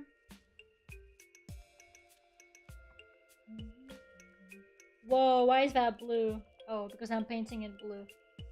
I'm like, why is this blue? Literally has the color blue selected. Okay, Lera. Good job.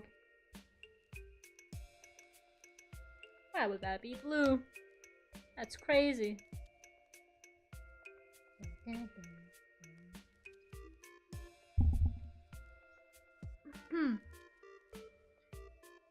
Really? Are you being ironic? What? Brooklyn Nine-Nine is the best TV show ever! And it's literally about police. What do you think Brooklyn Nine-Nine is about? It's literally a police TV show. And it's a wonderful comedy.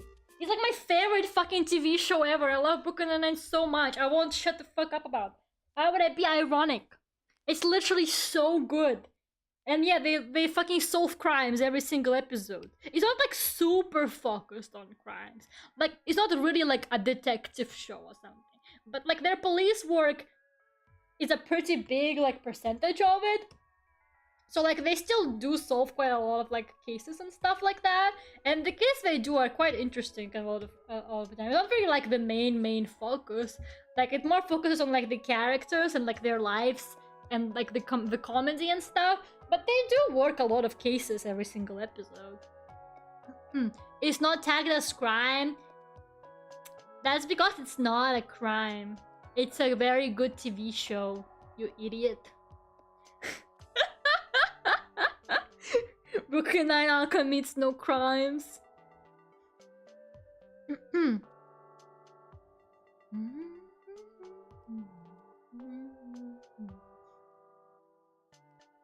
I recently won like 50k channel points on a British Catboy channel where you can win channel points?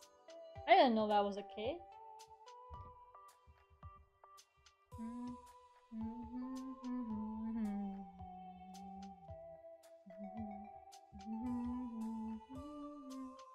One day everyone will watch Brooklyn Nine-Nine. One day everyone will watch Brooklyn Nine-Nine and they'll come to me and they'll be like, Lera, you were so right, bestie. Brooklyn Nine-Nine is such a good show. Why wasn't I listening to you? And I'll say, because you're a fucking idiot. That's how it's gonna go. You can win channel points, exactly. I didn't know that was the case. There is a new feature. I have not been on Twitch in a while. I'm in like a slightly different time zone. I'm only an hour. I only have like an hour more time difference with most people I watch, but for some reason that really fucked up who I watch.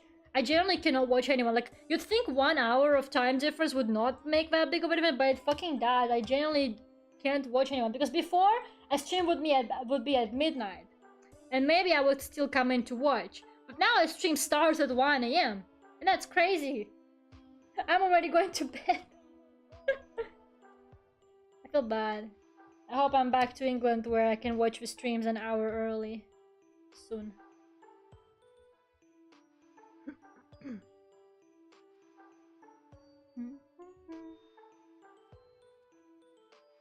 I watched some Brooklyn Nine-Nine, but I'm not sure if I want to see all 153. There is not 153 episodes of Brooklyn Nine-Nine. That would be insane. There's no way I watch it. Well, there is like 7 seasons. Oh boy. Oh boy. Oh boy. And I've seen all of Brooklyn Nine-Nine like 4 times as well. So this really doesn't... Please no one convert it into hours spent. I don't want... It's like, you know, how many hours do you have on a video game? Like me, how many hours did I spend watching Brooklyn Nine-Nine?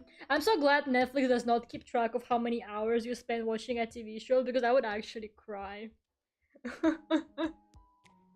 You can bet points? You can bet points on Twitch? Since when is that a thing? Why is Twitch suddenly so much fun?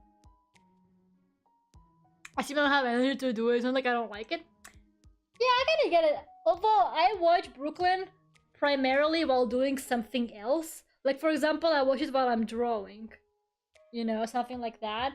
I very rarely... Well, I think the first time I watched it, I probably concentrated on it properly. But now that I give it like a rewatches and stuff like that, I don't actually just sit down and watch it unless I'm watching it with someone, like how I watch it with Nonsense. But normally I would be doing something else while watching it. I recommend Critical Role if you want something to hear on the back. Really has a German dub, so I added to the list for now. Yay, Brooklyn Nine-Nine. It's so good. But the reason why I also really love Brooklyn is that it talks a lot about some pretty like serious issues. Like, it even criticizes the police system in some episodes. It literally has a whole episode that's just dedicated to like racism within the police. It has an episode about women in workplaces and how, you know, how they get harassed and stuff like, and how difficult it is to get it properly reported. It has really good LGBT characters, and it talks about being, oh, there's a really good characters who's bi, and they dedicate like a lot of episodes to her trying to explain to her family that she's bi and how they don't really understand what it is and how bi is not really a thing. And I think that it's pretty relatable, because a lot of people, like especially like older generations, like they really don't understand the concept. Like even like a lot of people don't get the concept of bisexual people. So like I don't know. I just that's like one of the main reasons why Brooklyn Nine-Nine really stands out to me. Out of other, you know, like there are other comedies out there, you know, like The Office is pretty good. Like I watched Superstore as well. But my two favorite comedies that I've seen are Brooklyn Nine-Nine and The Good Place. I also really love The Good Place because The Good Place also discusses... The Good Place is like really philosophical for a comedy. It has a really heavy focus on things like morality and what does it mean to be a good person and stuff like that. It's just, I really like it when it's a comedy, but at the same time, they bring up some really important points and they actually make you think about the content and like the stuff that you're watching. Like to me, that's a lot more valuable than The Office, where it's just satire after satire. And like, do some people even get that The Office is satire? Like, what if some people actually take the jokes in it seriously, you know?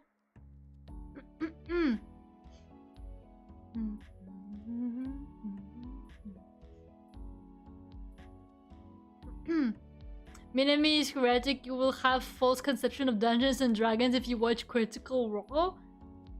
Critical Role has Dungeons and Dragons? What the fuck? I'm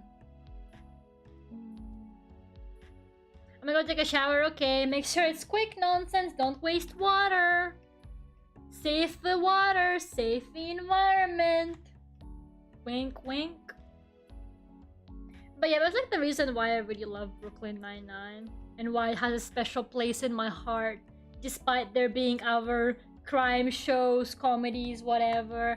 I think that like the LGBT presentation, first of all, is wonderful in Brooklyn.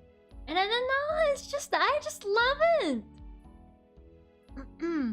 Most of the modern comedies are too over the top for me. Castle and Psych. Oh, I know, Psych is the... Is Psych the one about the guy who pretends to be like a psychic, but then he just like solves crimes really well in reality? Is that the one? I know there's a show like that.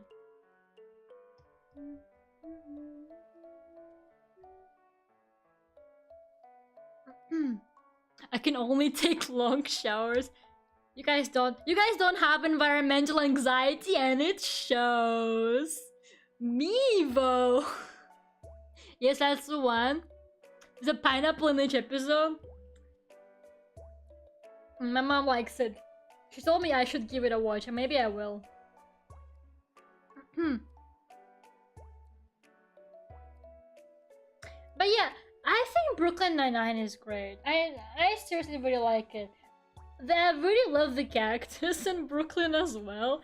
Like, the characters in Brooklyn are so funny. There's just so much detail in all the characters in it.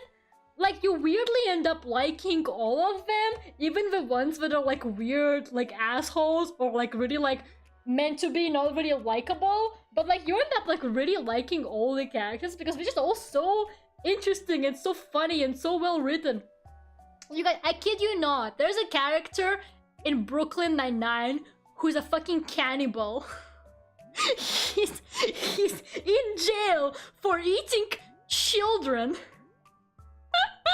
And he's one of my favorite Brooklyn Nine-Nine characters because he's just so funny and they made him so likable and well written. Like, I'm just still like, I cannot believe Caleb the cannibal. I cannot believe Brooklyn Nine-Nine made Caleb the cannibal such a likable fucking character.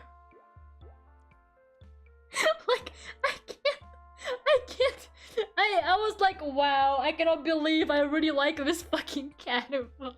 Captain CJ, oh my god, Captain CJ was so funny. The Vulture, I'm sorry, but the Vulture is so good. He's such a funny character.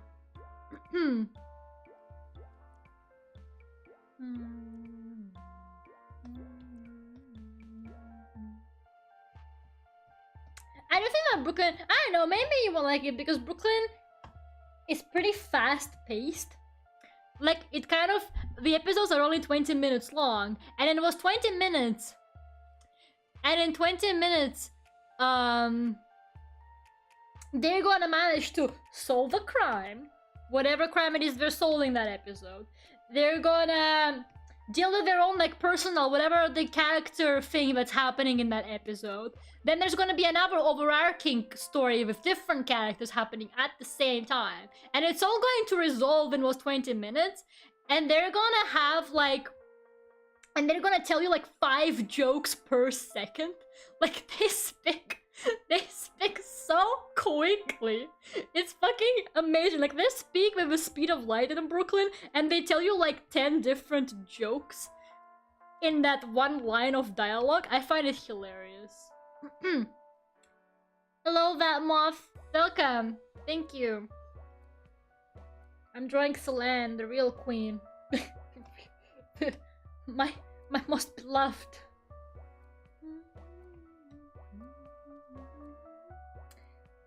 Let's see. I'm almost done. Just gotta do textures and then paint over. Must have been hard to dub. I can imagine. My mom watched it in Russian as well. I feel like a lot of jokes get lost in translation as well. I prefer to watch things. If I can watch things in an original language, especially since like I know English, I would rather watch them in original language, because there is some stuff that just doesn't really get translated that well. I don't know. I think you should give it a try. You know, if you don't like it, you don't like it. You're only gonna lose like 20 minutes of your life, and then you don't have to watch it. But I don't know. I think Brooklyn is just, I don't know. I don't know. I love it. Okay. I know. I think like every stream I come in and I'm like, everyone should watch Brooklyn Nine-Nine. I know it, guys. I get it. I really do. I know I sound like a broken record, but Brooklyn Nine-Nine and the gays, the gays in it. The Capitan is my favorite character. Honestly, he's so good.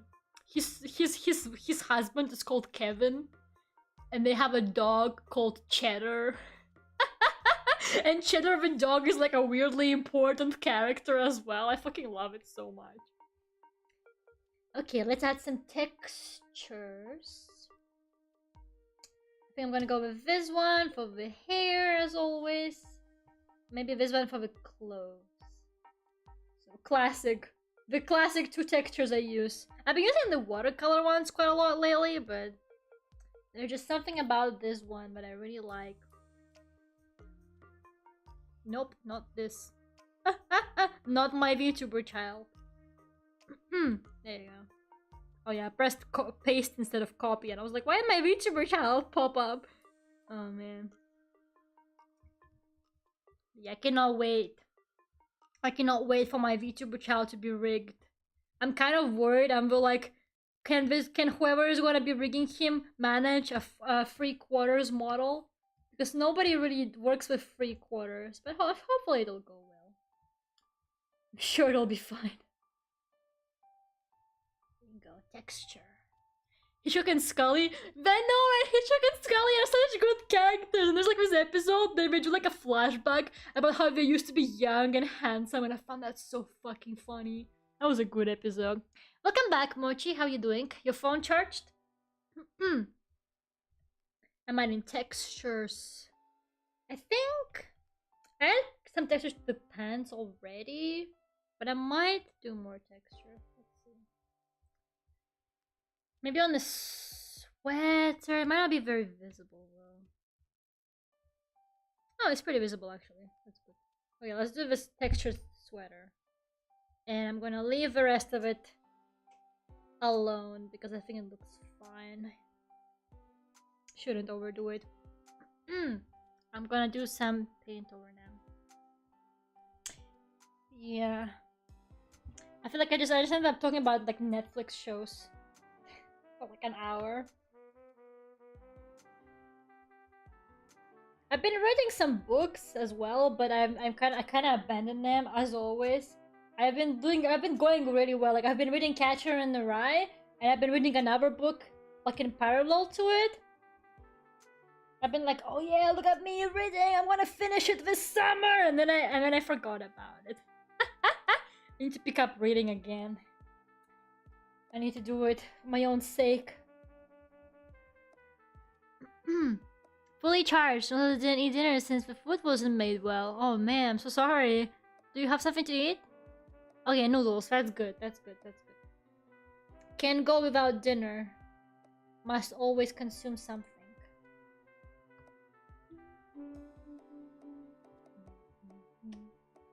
Yeah. My mom is back, so I finally have things to eat. Me and my dad were just kind of like surviving at this point. Aww.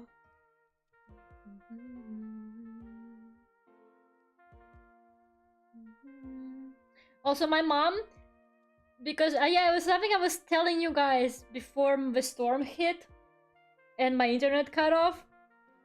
So basically, my mom, because she reads the chat sometimes, apparently she saw one of Minami's messages like out of context, and Minami was saying something about Kaito being her husband, because you know how Minami is with Kaito. My mom thought Minami actually has a husband, because she doesn't really speak English that well, so she just kind of assumes a lot of stuff. And then I was telling her something about Minami, like, yeah, me and Minami were playing some Mario Kart, and she was like, by the way, does Minami have a husband? And I was like, no, Mom, no, she doesn't. She was like, but I saw her say something about her husband. I saw her say something about her husband in your chat. I was like, oh, she was probably talking about Kaito, Mom. Don't worry, it was probably Kaito. I was like, Mom, she's the same age as me. It would be weird if she had a husband. That was so funny. Lera's mom comes home to a feral Lera and dad. Exactly. Exactly. Like, it's so funny. Okay, but me and my dad, when we went to pick up my mom at the airport on Monday,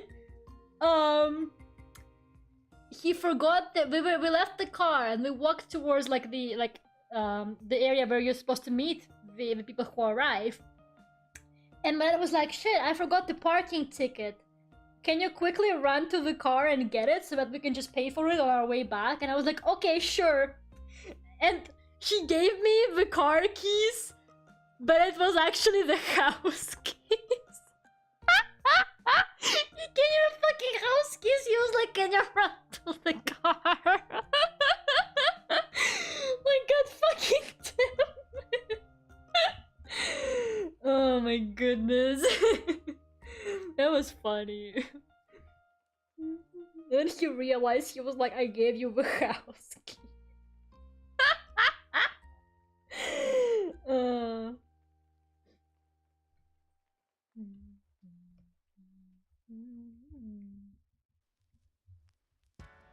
Oh boy, the lo-fi mix loops once again. I have the book Atlas tried and finished for like a year now because the last section is such a slog to read, so I'm reading Airborne by Kenneth Opal instead to figure out what will be next. I see. I'm reading Catcher in the Rye because I wanted to read it for a while. It's, I don't know, so far it's not that interesting, so I've been kind of avoiding it, which is why I started a second book, but I do want to finish it. The second book I'm reading is more modern, and it's kind of like more fun. It's called Thursday Murder Club. It's really, really funny. It's pretty well written. Like, it's like, you know, it's like one of those like books that are not really a hard read. So it's like, it's quite engaging for my stupid brain that doesn't want to concentrate on anything. It's been pretty interesting to read. And the chapters are really short as well. Had like a really dark joke the other day though, when I was reading it last, and I was like, wow, can they really write stuff like that? The Murder Club, my mom had it. It's pretty good. I like it. It's about like old people who are like in a retirement home, and they're like solve unsolved crimes. And they solve unsolved crimes, and maybe don't spoil it to me, please.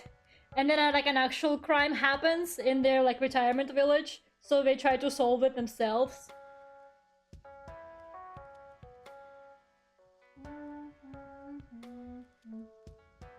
Wait, different book? Minami?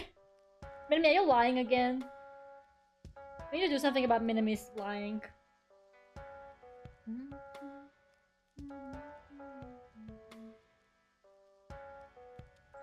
Okay, let's see. It's pretty fun to read, but I think I want to finish Catcher in the Rye first, though, because if I don't, I'm just gonna read the funky book, and I'm not gonna read the other book. Not like Catcher in the Rye is a particularly hard read, though. It really isn't, but I just find First the Murder Club a little bit more fun to read. That's all.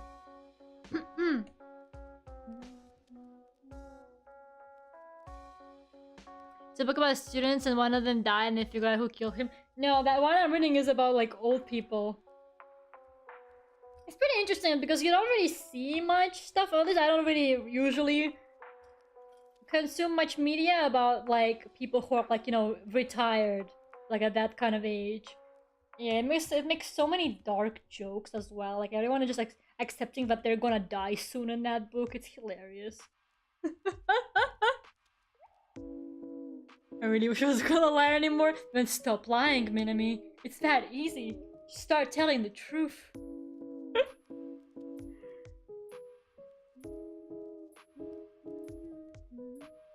I mean, what about your master plan to rewrite the universe and have me as be the only person who remembers? Like that one guy who was the only person who remembered that the Beatles exist. Have you guys ever seen that movie? About this dude who gets teleported into this universe where the Beatles no longer exist. He's the only guy who remembers the Beatles. So he starts stealing their songs because nobody else remembers them. And people think it's his original music and he becomes super famous. It's a funny movie. Minamigos La Verdad? Sure. It's okay, Minami. I'm fine. I'm not gonna call you a liar anymore. At least,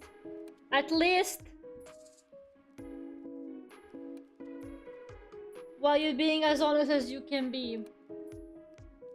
I'll take your spot as the liar. Oh no. Is Mochi gonna start lying now? Bruh. Do we really need a liar? That's something that we need for this to work. Like, every friendship group has. And it's like, the liar. Tag yourself.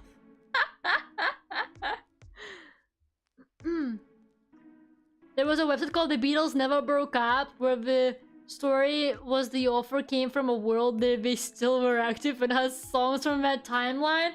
No, but some people are so obsessed. Like, there's some people who believe things like, oh, Michael Jackson didn't actually die. There is proof that people have seen him, like, looking out the window in this building or whatever, you know? People are like, oh, but Elvis Presley didn't actually die.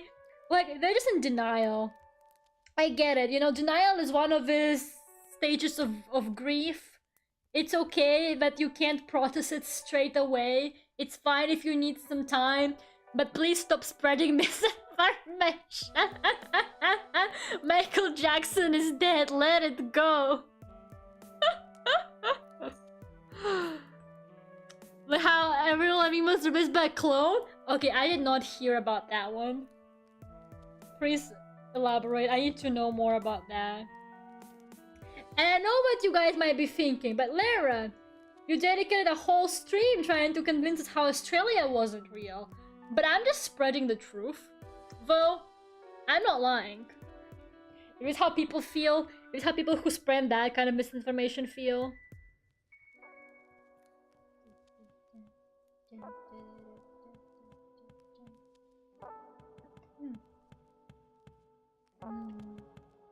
Lera, are you hydrating? I will now. I mean, my water bottle is almost done, so I guess I am. But thank you, Farska.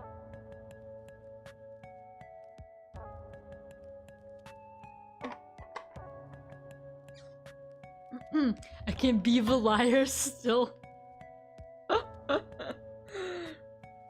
So do you want it or not, Minami? I don't get it.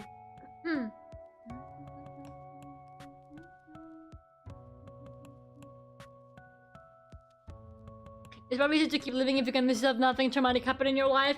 That's literally the plot of Gakko Gurashi. And it does not end well for that girl. She needs to accept it at some point.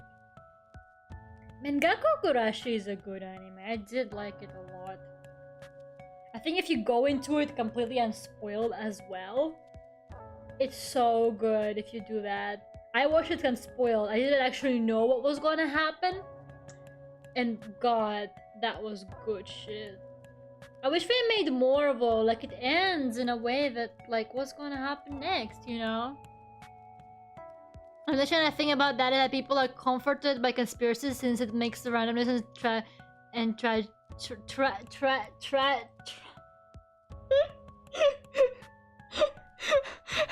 makes sense. It feels better someone is always in control even if they're evil. Is that why flat earthers exist? I guess it does feel like weirdly comforting. Or like, you know, it's like this feeling that you possess this knowledge that nobody else has. I want to ask about your posture because I've never heard of an artist of good posture. But don't you want me to? But don't you want me to? Don't you want me to improve? I'm stretching right now. Yeah. Yeah. There you go. Stretched. But I've never heard of it?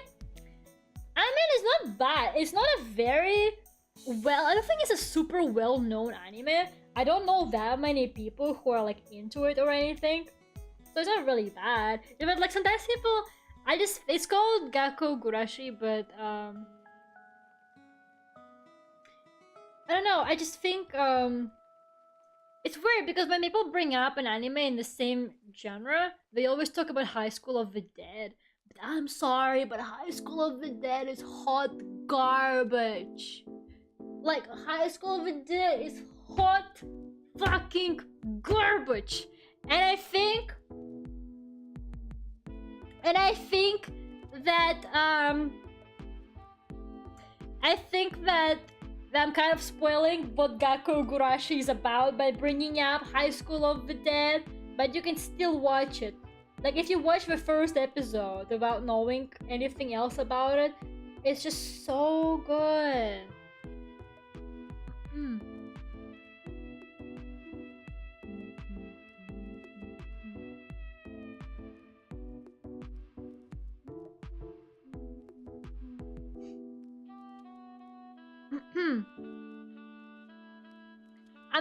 I'm not saying that school life is bad. I'm saying that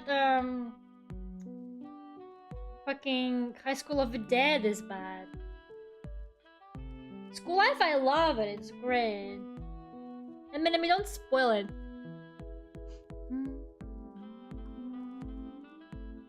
Everything you call hot garbage is amazing.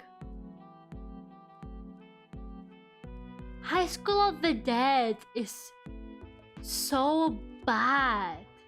I'm sorry, but High School of the Dead is probably... Like, I love zombies. I love the zombie genre, okay? And I sincerely think that High School of the Dead is probably the most insulting zombie media I have ever seen. Because, like, they really focused on the wrong thing with that one, okay? They focused on a very wrong thing with it. I don't want to see her fucking tits shake and her weirdly get undressed by the zombies. I don't give a fuck. I want to see the actual zombie survival and how the characters feel. Like, there's just no actual flavor. Like, it might as well be like anything else. Like, it could just be any other story that's not zombie related. Like, if they wanna make it this strongly fan servicey, it's just so annoying. If you wanna watch a good zombie anime, watch fucking School Life or Gakko Gurashi. Watch that. It's so much better because it actually takes itself seriously, but also having lots of very sweet and light-hearted moments. And like, bruh. You're not the target audience. But it's a zombie show. Wouldn't people who like zombie stuff be the target audience? Hot garbage. I'm sorry, but hot garbage. Hot garbage. Like that part. Zombieland Saga? I love that shit. Although Zombieland Saga, I wouldn't say is really like a zombie anime, because it's not really like, you know, it's not an apocalyptic kind of situation. It's not about like survival or anything like that. Zombieland Saga, to me, also though has a lot of value as a sort of idol anime parody. Like, I think Zombieland Saga is great as like a parody of an idol anime, because it just takes everything that like those idol animes have and they fucking ruin it, and I love it so much. I love it so much. Zombieland Saga slaps.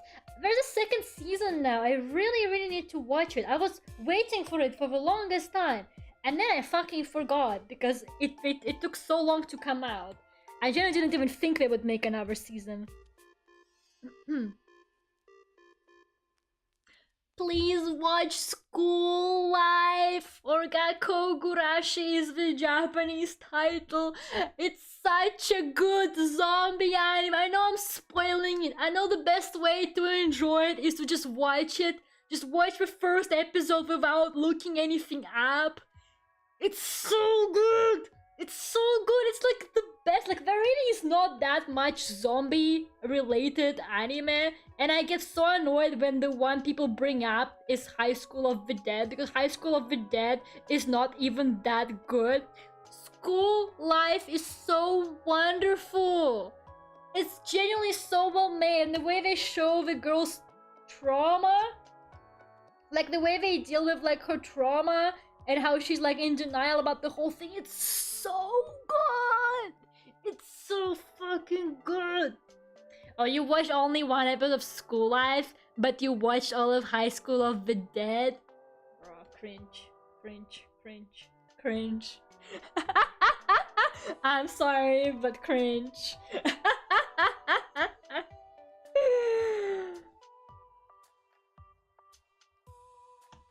I'm not gonna. I know that I get really strong about my opinions on things, but I get it. I know that I get really aggressive about my opinions if I like something and if I dislike something. I know it's extremely annoying, and sometimes, and I usually try so hard to be respectful to our people and like whatever it is they like. I try my best to be respectful, I really do, but I will not tolerate, and I will not tolerate fucking High School of the Dead in my chat. Hot garbage. I hope you're not overhyping the anime. I like it. If you like zombies, if you like kind of like drama, zombie survival, apocalypse kind of thing, I think you will like School Life. I think it's genuinely pretty nice. Look, Lera doesn't like Madoka. Okay, one more time. I don't dislike Madoka. I want to say it one more time. I genuinely don't dislike fucking Madoka. I don't dislike it. It's just not my favorite anime. Like, I like it, but I don't like it, like, you know, a lot. I don't even know how to explain it, but I don't dislike Madoka. I don't think Madoka is a bad anime or anything like that.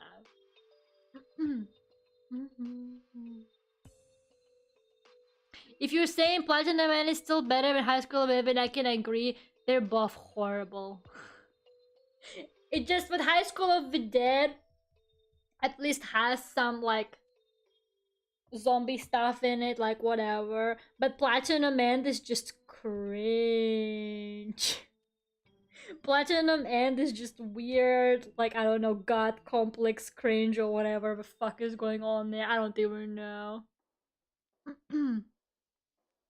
I slept for all Gakko Kurashi discussion. Good night, chat. Good night, Lysander.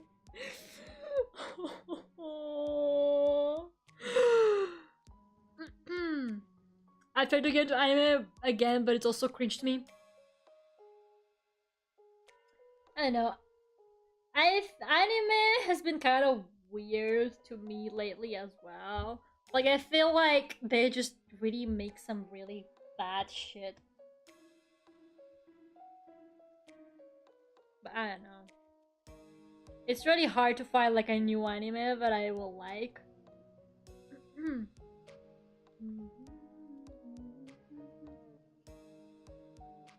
Hoseki no Kuni is good.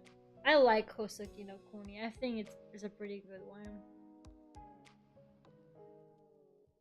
Animes that I really like are obviously Monogatari. I love Monogatari. Monogatari is so good. I love Perfect Blue. Perfect Blue is one of my all-time favorites. Bruh. Gakko Gurashi is great. I like Planet and Air out of like romance stuff. Monogatari is much progress? Yes, it is. I've seen Dorohedoro. I love. Actually, yeah, I love Dorohedoro. Dorohedoro is definitely one of my favorites.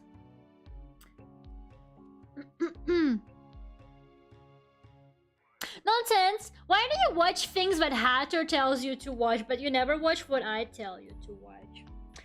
It's so unfair. Like, I've been giving Nonsense recommendations and stuff for ages, but she would never watch any of it with me. But then now that Hatter tells her to watch things, Nonsense is watching them so fast. I feel kind of hurt. I feel kind of... You watch Brooklyn, but you watch like a million things with Hatter though. Kinda sus, not gonna lie. And just earlier she was telling me how she would carry something up 4 floors with me. And now she won't even watch my recommendations. So where are her priorities?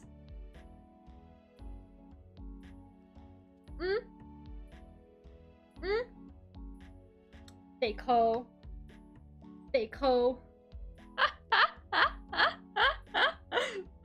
Fake hoe.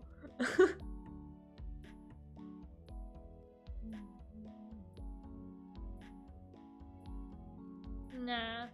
Honestly, it's okay. Because most of the time I watch something and I like it. People who I tell people to watch it and they literally never like it. Like, I don't know why, but my tastes are just not compatible with like anybody else, even though my tastes are literally superior, but okay. Like, it is so rare to find people who actually have seen like all or most of Monogatari and not just seen like Bakemonogatari or started watching it in a wrong order by accident. Like, why is it so hard to find people? Like, Monogatari is big, right? It's a really big anime series. Like, it has so much merch. It's so popular. The writer of Monogatari is really big. But for some reason, it is so hard to find people who have actually watched. Maybe it's more popping off in Japan than it is somewhere else. But, like, I genuinely don't fucking know, like, anyone other than, I think, like, Lucas. Who actually, like, Lucas, I think, is like the only person I've met who has actually seen all of Monogatari and likes it. I genuinely cannot think of another person I know.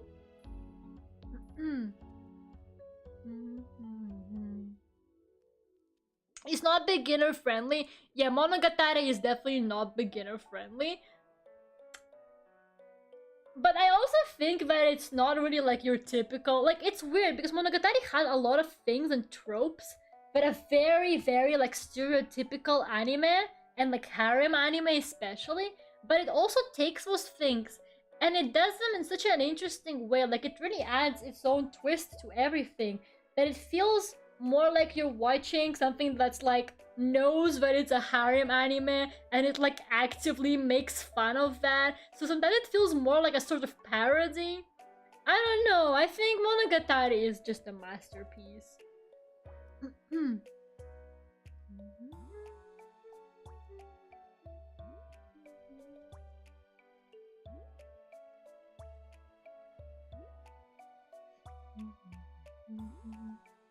If I ever disappear for like a month, just know I'll be able to watch the entirety of One Piece. You're not gonna finish all of One Piece in a month, are you insane? And it's gonna take you a lot more than that. Yeah, Monogatari is the kind of show that you really need to focus on, especially with the flashing text. This is the kind of Monogatari, I think it's very special because it just sort of like, it really takes it like fully utilizes everything, like from the narrative to the dialogue to like the visual stuff that you can see. Like, it just literally, it uses fucking everything. Like, it's gonna like maximize, it's gonna fucking maximize the experience. Like, it's gonna have random text pop up, it's gonna do weird abstract images while the characters are literally just talking about nothing. It's just so good. I really, really love it. And then there's like a boomer living under a rock. I've never heard of that anime of Monogatari, but I talk about it all the time. It's my favorite. I have 8 figurines of fucking Shinobu. It's a good thing I stopped going at cons when the pandemic started, because luckily I stopped spending money on the Shinobu figures. The amount of money I saved just because I stopped going to cons and buying Shinobu figures, it's absolutely crazy. I mean, who would have thought that I can just not buy the Shinobu figures when I see them? I see like a Shinobu figure but I don't have yet, and I'm like, well, I don't have this Shinobu figure, but I have 7 others at home.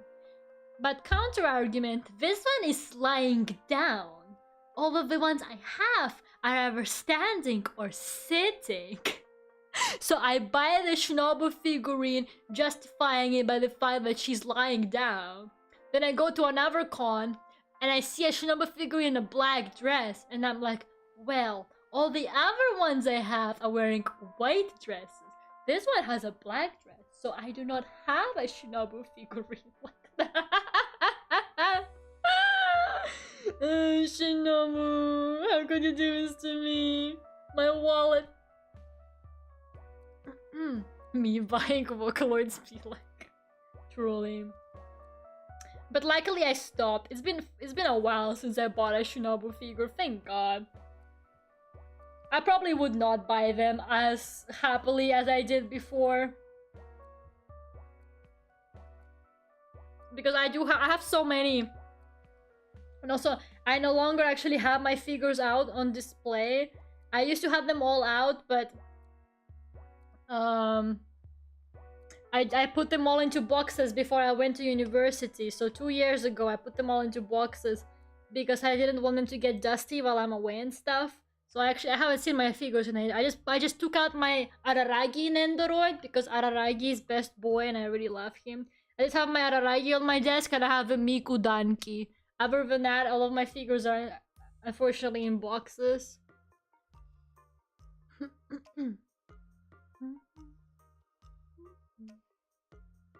But one day, I hope that one day I can have like a proper display, and then I can take all of my precious figures out and look really cool, have them all standing there, all cool. Maybe when I'm leaving somewhere permanent.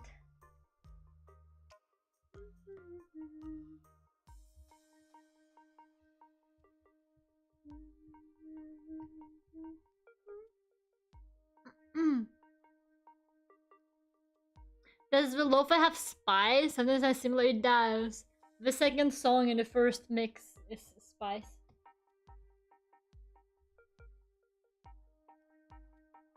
Not the current one, well that's Fireflower.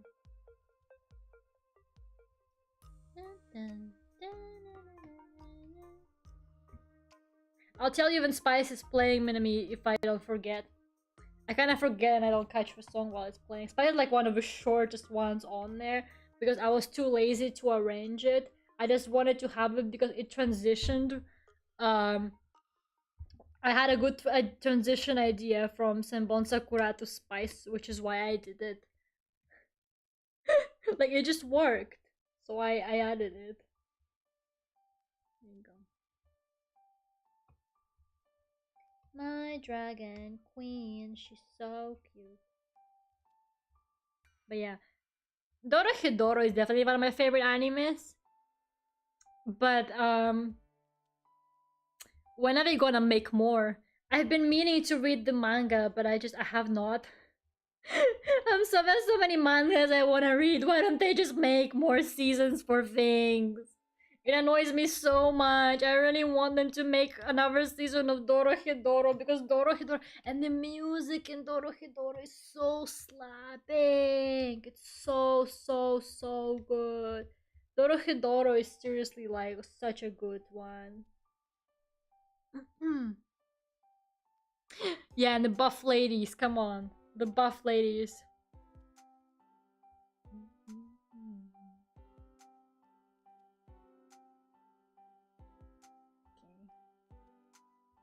Now, should we add random effects to the drawing? The answer is kind of always yes. Maybe the colorful thingies.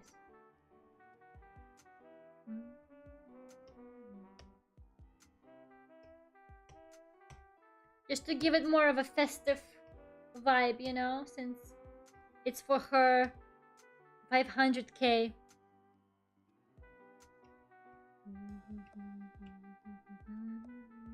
There you go. Colorful stuff.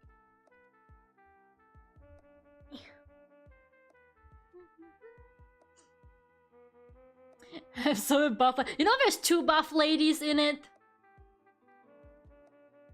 Yeah, the ending song is so good. I love the opening song a lot. And my favorite ending song is when it's like that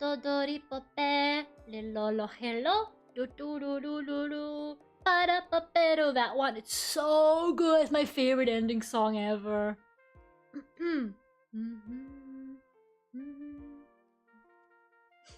Yeah, there's 2 of them, Minami. There's the blonde one, which is Nikaido. And then there's a second one who has white hair. And she's even buffer. Like, there's Nikaido who's buff. And then there's the second one who's even buffer than her.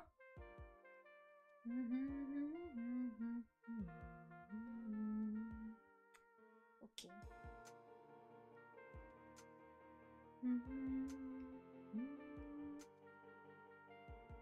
Add some noise to it.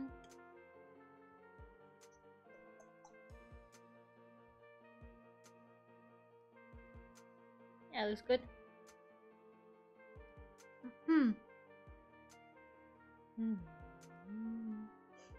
There you go, 71 says away from 500. That's a lot of subs, Mochi. That's a lot of subs. You can get the community tab like a week after? Really? That's good. I do want the community tab a lot because then I can post my schedule on there as well. Since I feel like, well, obviously not everyone is on the Discord. And I feel like not everyone actually looks at my schedule on Twitter. Like, I post it on Twitter every single week, but I don't really think anyone looks at it. So I think it would be great to have the community tab on. I don't know why YouTube is so gatekeepy about those things. Like, oh god, why am I zooming there? Stop! Stop it! I just wanted to stop spinning. There you go. Anyways, like, I don't know why YouTube is so like gatekeepy about who they give the community tab to. It really doesn't fucking make any sense. Like, just let people have the community tabs. Who the fuck cares if they have 500 subs or not? It's so fucking stupid, for real. But yeah, I really hope we can get it soon. You tag inform Dex when you post a schedule? But I feel bad because I post it like every single week.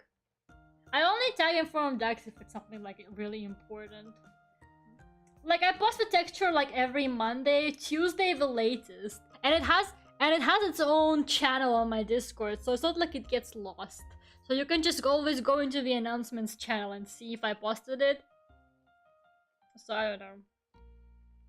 Okay, I think the drawing is all done. Will you come to my with a buff lady? But which one, Minami? Minami, which one? Nikaido or the other one? Wait, why did my chat move behind the canvas? Did you guys see that? When did that happen?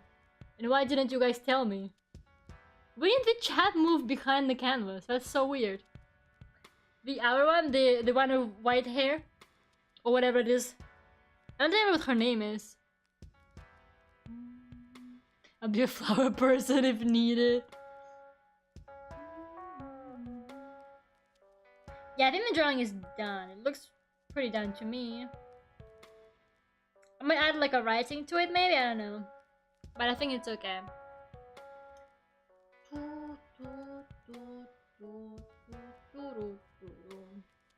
There's my room.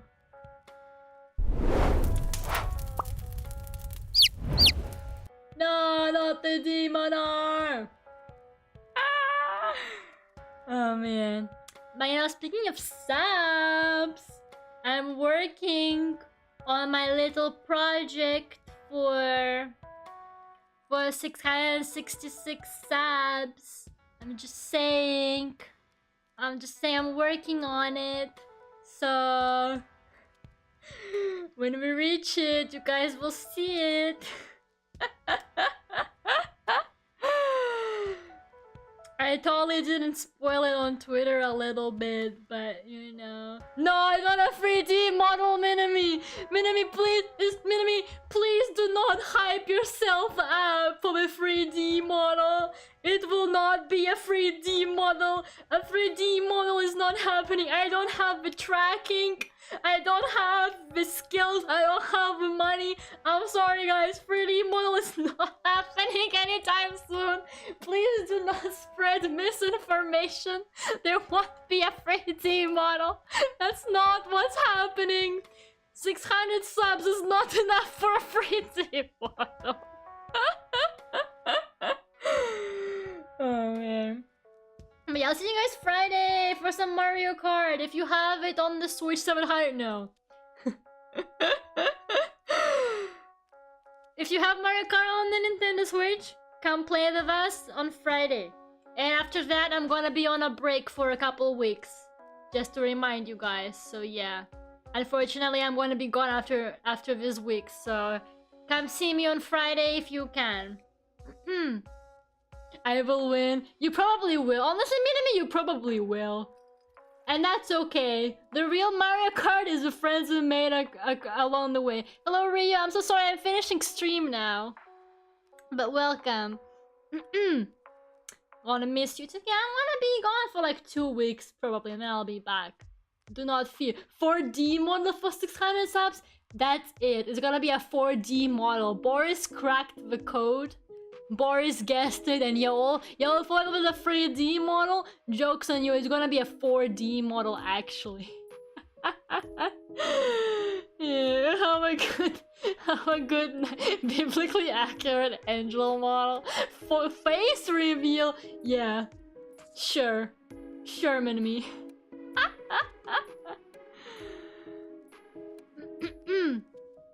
Bye guys, have a good night.